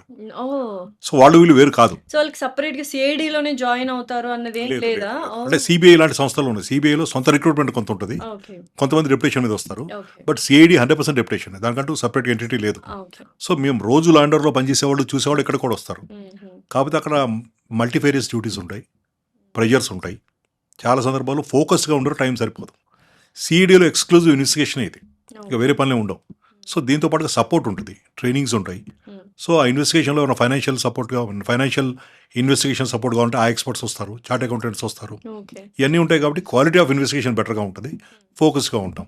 ఓకే. మీరు అడిగినట్టుగా దిస్ ఇంపార్టెంట్ కేస్ అది. అప్పట్లో ఏంటంటే ఐ డోంట్ నో మీరు పోలీస్ టు సిఐడి వెళ్ళిందా, సిఐడి టు పోలీస్ వెళ్ళిందా? పోలీస్ నుంచి సిఐడికి వెళ్ళి తిరిగి పోలీసుకి బ్రేక్ చేసిన కేసు, నేనే దాంట్లో ఇన్వాల్వ్ అయి ఉన్నాను. ఓ వావ్. దాదాపు ఇప్పటికి ఐ థింక్ అరౌండ్ 96-97 ప్రాంతంలో, దాదాపు 30 ఏళ్ల క్రితం ఇప్పటికి. అప్పట్లో ఒక సరెండర్ అయిన నక్సలైట్ ఈదన్నా అని, వాళ్ళిద్దరు వైఫ్ అండ్ హస్బెండ్ ఇద్దరు, హుస్సేన్ బి అండ్ ఈదన్నా మర్డర్ జరిగింది. చాలా సెన్సేషనల్గా, చాలా క్రూరంగా చంపారు అతన్ని. చంపి తలని బీహెడ్ చేసి తీసేసి కింద లోవర్ పార్ట్స్ కాళ్ళు కూడా తీసేసి ట్రంక్ ఒకటి తీసుకొచ్చి చిలకలగూడ పోలీస్ స్టేషన్ పరిధిలో ముషీరాబాద్ జైలు దగ్గర పెట్టారు, అది ఫర్ ఎ పర్పస్. సో అప్పట్లో ఏంటంటే వాళ్ళిద్దరు మాజీ నక్సల్స్ కాబట్టి, సరెండర్ అయిన వాళ్ళు కాబట్టి, వాళ్ళని గవర్నమెంట్ ప్రోత్సాహంతోనే చంపారని, పరోక్షంగా ప్రభుత్వం పాత్ర ఉందని చాలా సీరియస్ అక్యుజేషన్స్ వచ్చి, క్లూస్ రాక, కొంతవరకు ప్రభుత్వం కూడా కొంత రిఫరెన్స్లో పడి ఈ సీరియస్నెస్ తీసుకుని కేసుని సిఐడికి ట్రాన్స్ఫర్ చేసింది. ఓకే. చేసి దాంతోపాటుగా దానికి ₹1,00,000 క్యాష్ రివార్డ్ కూడా, అప్పట్లో 96లో 1 lakh, it could be huge now, reward కూడా డిక్లేర్ చేశారు. అది వాళ్ళు ఇన్వెస్టిగేట్ చేస్తారు, కేసు వాళ్ళకి వెళ్ళిపోయింది, చేస్తున్నారు. అప్పట్లో నేను భువనగిరిలో టౌన్లో పనిచేసేవాడిని. భువనగిరి టౌన్లో ఒక మర్డర్ జరిగింది. ఓకే. అతను కూడా మాజీ మిలిటెంట్, అంటే నక్సల్స్తో పనిచేసి బయటకు వచ్చేసి ఓపెన్గా ఉంటున్నాను అతను. ఆ మర్డర్ కేసు ఇన్వెస్టిగేషన్ చేసే క్రమంలో నాకు సడన్గా ఫోన్ వచ్చింది, సార్ ఈరోజు మన టైంలో జరిగిన మర్డర్లో మీరు పలానా వ్యక్తిని అదుపులోకి తీసుకోండి, అతను ఈ కేసు బయటపడుతుంది, దీంతో పాటు రాష్ట్రాన్ని కుదిపేసిన ఇంకో కేసు కూడా మీకు బయటపడుతుంది, సెన్సేషనల్ అని ఫోన్ వచ్చింది. నువ్వెవరైనా అడిగాను నేను, అప్పట్లో ల్యాండ్లైన్ ఫోన్స్ ఇవి. సార్ మీరంటే నాకు అభిమాన గౌరవం సార్, అందుకే మీకు చెప్తున్నాను, నేను మళ్ళీ మీ ముందుకు వస్తాను నేను ఎప్పుడోసారి, but go ahead with the investigation అని ఒక సోర్స్ లాగా. సో వెళ్ళి ఆ వ్యక్తిని అదుపులోకి తీసుకున్నాం. ఆ రోజు జరిగిన మర్డర్లో మందబాలరాజు అని మాజీ మిలిటెంట్, అతను భువనగిరి టౌన్లో జరిగింది మర్డర్. అది ఆ రోజు జరిగిన మర్డర్లో మేము ఎవరైతే ఆ వ్యక్తిని అదుపులోకి తీసుకున్నామో అతని చేతి గాయమైంది, క్లియర్ తెలుస్తుంది చేసే క్రమంలో గాయపడ్డాడని. మేము అదుపులోకి తీసుకోగానే అవును సార్ ఈరోజు మందబాలరాజు మర్డర్ మేమే చేశాము, నేను పలానా కారణంతో అనేది చెప్పాడు.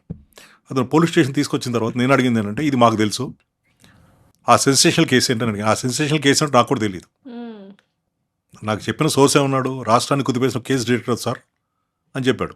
ఓకే. సో అడిగితే అరే వీళ్ళకి తెలిసినట్టుంది కదా అని, అతను అవును సార్ ఏదైనా కూడా మేము మర్డర్ చేసాం, కారణం ఇది, మోటివ్ ఇది, పార్టిసిపేట్ చేసింది పలానా వాళ్ళు, పలానా కారణంగా ట్రంక్ తీసుకెళ్ళి మేము చనిపోయిన వ్యక్తిని తల సెపరేట్ చేసి కాళ్ళు సెపరేట్ చేసి ట్రంక్ తీసుకుని స్కూటర్ మీద ప్యాక్ చేసుకుని తీసుకెళ్ళి అక్కడ జైలు దగ్గర పెట్టామని చెప్పారు.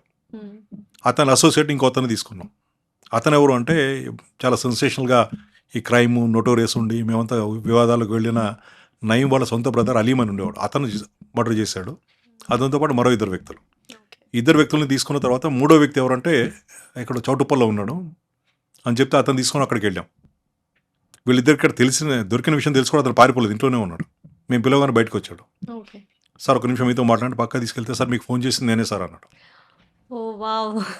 సో అరే నువ్వు కూడా దొరుకుతావు కదా, నువ్వు కూడా కేసులో ఇన్వాల్వ్ కదా, ఈ కేసు బయటపడుతుంది కదా, ఎందుకు చేసావు నాకు ఫోన్ అని అడిగాను. అడిగితే సార్ మీరంటే నాకు ఇష్టం సార్, ఒకానొక సందర్భంలో చిన్న దొంగతనం చేసి పోలీస్ స్టేషన్లో మీ లాకప్లో ఉంటే రాత్రిపూట మా అమ్మ అక్క నన్ను కలవడానికి వచ్చారు, మీరు నన్ను చాలా చాలా హార్ష్గా ట్రీట్ చేశారు, బట్ మా అమ్మ సిస్టర్ వచ్చిన తర్వాత నన్ను చాలాసేపు కూర్చోబెట్టి మాట్లాడారు, మీ మదర్ విడో, మీ sister is an young girl, నువ్వు చేసిన పని మూలంగా వాళ్ళు అర్ధరాత్రి కూడా పోలీస్ స్టేషన్కి రావాల్సి వచ్చింది అని చెప్పారు. అది ఎక్కడ కొంచెం కనెక్ట్ అయింది సార్, టచ్ అయ్యాను. ఇది ఇవ్వాలి కాకపోతే ఏదో ఒక రోజు బయటపడుతుంది, ఎవరో ఒకళ్ళకి బయటపడుతుంది. సో ఈ కేసు మీ ద్వారా డిటెక్ట్ అయితే మీకు మంచి పేరు వస్తున్న ఉద్దేశంతో మీకు చెప్పాను సార్ అని చెప్పి. సో దాంట్లో నాకు సో క్రిమినల్స్ కూడా మంచిగా రకరకాలు ఉంటారు, వాళ్ళు మనుషులే కదా. సో దాంట్లో ఏంటంటే అప్పట్లో ప్రభుత్వం పెద్ద భారం దించుకున్నట్టు అయింది కేసు డిటెక్ట్ అయిన తర్వాత. వాళ్ళ మీద ఉన్నటువంటి ఎలిగేషన్స్ అట్రిబ్యూషన్స్ అన్నీ రిజాల్వ్ అయిపోయినాయి. ఆ 1 lakh క్యాష్ నాకు ఇచ్చారు, అట్లాగే 2 అడ్వాన్స్ ఇంక్రిమెంట్స్, అవన్నీ కూడా అప్పుడే సేవ పథకం ఇవన్నీ. 1 lakh నేను 50,000 వీడికి ఇచ్చాను, నాకు చెప్పిన వాడికి. In all fairness is the reason, లేకపోతే డిటెక్ట్ అయ్యేది కాదేమో, ఇంకెవరికైనా పోయేదేమో. సో నాకు పేరు వచ్చింది, నాకు అడ్వాన్స్ ఇంక్రిమెంట్స్ వచ్చినాయి, ఆఫీసర్ దగ్గర మంచి గుర్తింపు వచ్చింది. కాబట్టి దానికి సోర్స్ ఆఫ్కోర్స్ ఆ కేసులో వాడిని అరెస్ట్ చేసాం, జైలు కూడా పంపించాం, ట్రయల్ జరిగింది, శిక్ష కూడా పడ్డది అతనికి. But in all fairness I thought I should share, నా రివార్డ్ అమౌంట్ అతనికి ఇవ్వడం సముచితం అనిపించింది, ఇచ్చాను. అంటే వాడికి నా మీద అభిమానం ఎందుకు ఉంది? నేను హార్ష్గా డీల్ చేసినప్పటికీ at the end of the day I talk to him good nicely. Family వచ్చినప్పుడు ఇవే కదా గెస్చర్స్. ఇప్పుడు డెఫినెట్లీ. ఆ తర్వాత చాలా ఇన్ఫర్మేషన్లు ఇచ్చాడు నాకు. జైల్లో ఉండి జైల్లో జరిగే సంభాషణలు, జైల్లో జరిగే ప్లానింగ్, రకరకాల ఇన్ఫర్మేషన్ నాతో షేర్ చేసేవాడు. Not that I shared it 50,000 ఇచ్చానని కాదు, గ్రాటిట్యూడ్ ఉంది నా పట్ల. సో ఇప్పుడు సిఐడికి వెళ్ళిన కేసు, సిఐడి ఇన్వెస్టిగేషన్ చేస్తూ ఉండగా మళ్ళీ వెనక మేము డిటెక్ట్ చేసాము. అది యాదృచ్ఛికం ఉండొచ్చు, లేదు ఫర్ వేరియస్ రీజన్స్. సో వాళ్ళే డిటెక్ట్ చేయాలని ఉంది. చాలా సందర్భాలు ఏమవుతుందంటే ఒక దగ్గర జరిగే కేసు వాళ్ళ క్లూ ఉండదు, అదే నేరస్తులు ఇంకో నేరం చేసి ఇంకెక్కడో పట్టుబడతారు, అది వాళ్ళకు వెళ్ళిపోయింది, అంటే వాళ్ళ ద్వారా బయటపడుతుంది. ఈ సేమ్ నా విషయంలో జరిగింది కూడా అదే. ఓకే. సో ఇటువంటివి చాలా కేసెస్ అండ్ ఎక్స్పీరియన్సెస్ ఉన్నాయి. ఉంటాయి కొన్ని, అంటే అన్డిటెక్టెడ్గా వదిలిపెట్టేసుకుని. నేను రామచంద్రపురం పోలీస్ స్టేషన్లో పనిచేస్తున్నప్పుడు కళ్ళు కాంపౌండ్ దగ్గర మర్డర్ జరిగింది. అతని బ్యాక్గ్రౌండ్ చాలా సాఫ్ట్, ఎవరితో గొడవలు కానీ ఎవరన్నా అతను చంపే అవకాశం కానీ ఏం లేవు, మోటివ్ కానీ ఏమీ లేదు. ఎంతో విధాల ప్రయత్నం చేశాం. We could not detect the case. చంపడం అంటే like it is a murder. It's a murder, క్లియర్గా మర్డర్ అని ఎస్టాబ్లిష్ అయింది. But we could not release. ఇంట్లో వాళ్ళతో మాట్లాడాము, బంధువులతో స్నేహితులతో మాట్లాడాము, ఎవరికి అతనితో గొడవలు లేవు, ఎవరికి చంపాల్సిన అవసరం లేదు, అసలు మోటివ్ లేదు దానికి. Okay. So the case remain undetected. అది కొంత అసంతృప్తి ఉండింది నాకు. ఇప్పటికీ ఇంకా అలా చాలా కేసెస్ లేదు అన్డిటెక్టెడ్ ఉండింది. కానీ తిరిగి నేను హైదరాబాద్ వచ్చి టాస్క్ ఫోర్స్లో పనిచేసే క్రమంలో అప్పట్లో పట్టుల గోవర్ధన్ రెడ్డి అని ఒక నోటోరియస్ క్యారెక్టర్ ఉండేవాడు. అతను రెవల్యూషనరీ పేట్రియాటిక్ టైగర్స్ అని ఒక self styled left wing group ఒకటి ఫ్లోట్ చేసి ఆర్మ్డ్గా ఉండి లెటర్ బాంబులు పంపించి సెన్సేషన్గా చదువుకున్నవాడు, తెలివైన వాడు. అతనికి ఫిజికలీ హ్యాండిక్యాప్డ్, బట్ బ్రెయిన్ చాలా షార్ప్గా ఉండేది. హైదరాబాద్లో ఫస్ట్ టైం లెటర్ బాంబ్స్ తయారు చేసి కూడా అతనే 90లో. అతను ఇంకో కేసులో ఇన్వెస్టిగేషన్ చేసే క్రమంలో అతను తీసుకుంటే ఆ ఇంట్రాగేషన్లో ఈ కేసు అతను కన్ఫ్యూజ్ చేశాడు. ఏది, నేను రామచంద్రపురంలో ఉన్నప్పుడు కళ్ళు కాంపౌండ్ దగ్గర అన్డిటెక్టెడ్గా ఉండిపోయిన కేసు. ఎందుకు చంపాల్సి వచ్చిందండి? చిన్న వెరీ మైన్యూట్, అంటే నేను చెప్పినట్టుగా వినట్లేదు, నా కంట్రోల్లో ఉండట్లేదు అన్నాడు. కానీ మేము ఏదన్నా ఇల్లీగల్ ఇంటిమసీ యాంగిల్ ఉందేమోనని మేము అనుకున్నాం. He did not confess it. చిన్న రీజన్ చూపించాడు, అతనికి నాకు అభిప్రాయ భేదాలు ఉన్నాయి, అతనికి తిరగబడి మాట్లాడాడు, నేను చెప్తే వినలేదు, అటువంటివన్నీ. అంటే ఇంట్లో వాళ్ళకు కూడా అతను చంపుతాడని ఎక్కడ లేసమంత కూడా ఎక్కడ డౌట్ లేదు వాళ్ళకి. It was an open case. So ఎక్కడో నేను ఒక అసంతృప్తి వారిని చేయలేకపోయిన కేసు ఇది, అన్డిటెక్టెడ్ అనుకున్నాను. 4-5 ఏళ్ల గ్యాప్ తర్వాత ఇంకో ఆర్గనైజేషన్లో పనిచేసే క్రమంలో మళ్ళీ ఆ కేసు నేను డిటెక్ట్ చేశాను. సో ఇలా చాలా కేసెస్, మిస్టీరియస్ కేసెస్ ఉంటాయి. సో ఇప్పుడు ఇంకా ఆల్మోస్ట్ రిటైర్మెంట్కి వచ్చేస్తున్నారు. Do you miss this investigations, cases? ఇంత అంటే ప్రభుత్వ ఉద్యోగంలో చేరిన తర్వాత it could be police or it could be any other organisation, retirement అనేది ఇన్ఎవిటబుల్.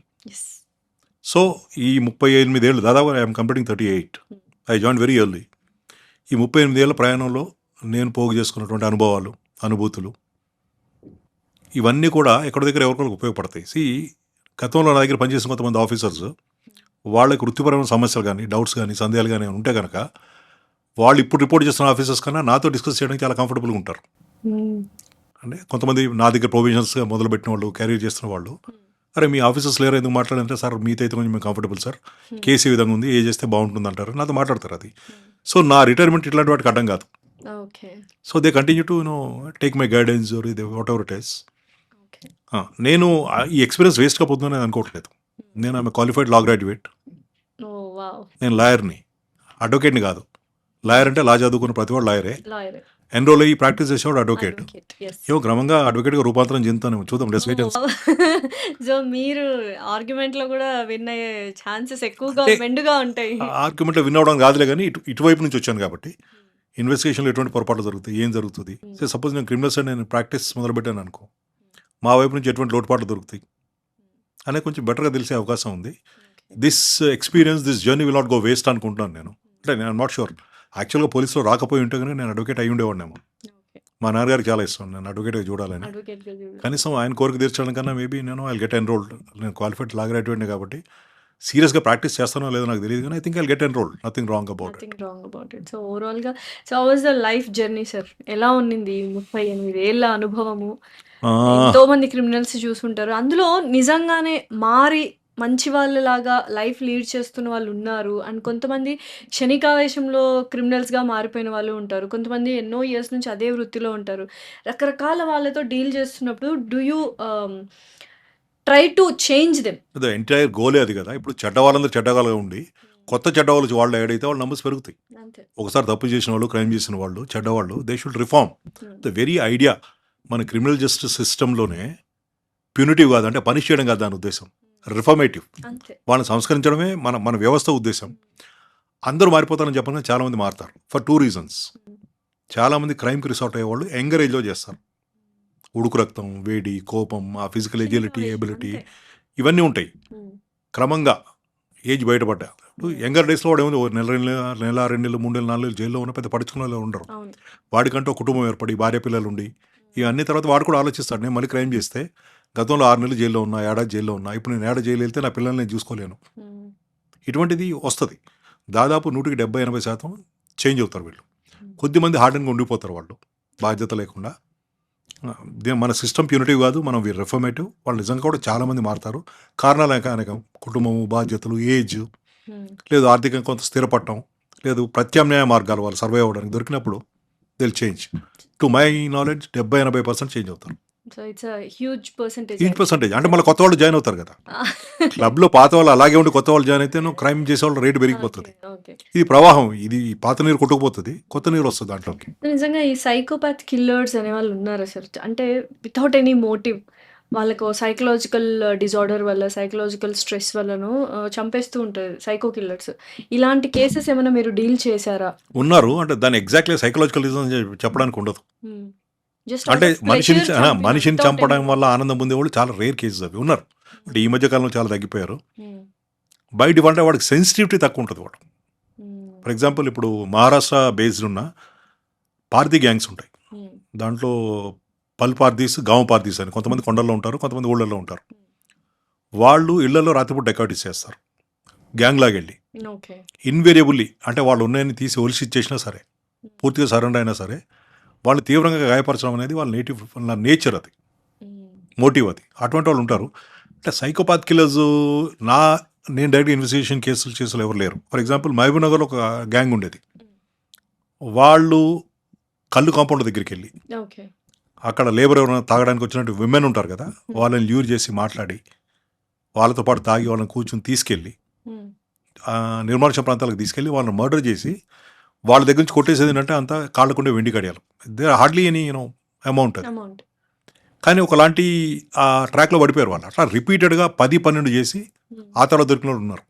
ఇప్పుడు ఒకసారి నేరం చేయడానికి సిద్ధపడి, జైలుకి వెళ్ళడానికి సిద్ధపడి, రిస్క్ తీసుకొని సిద్ధపడ్డాక they can do a bigger crime.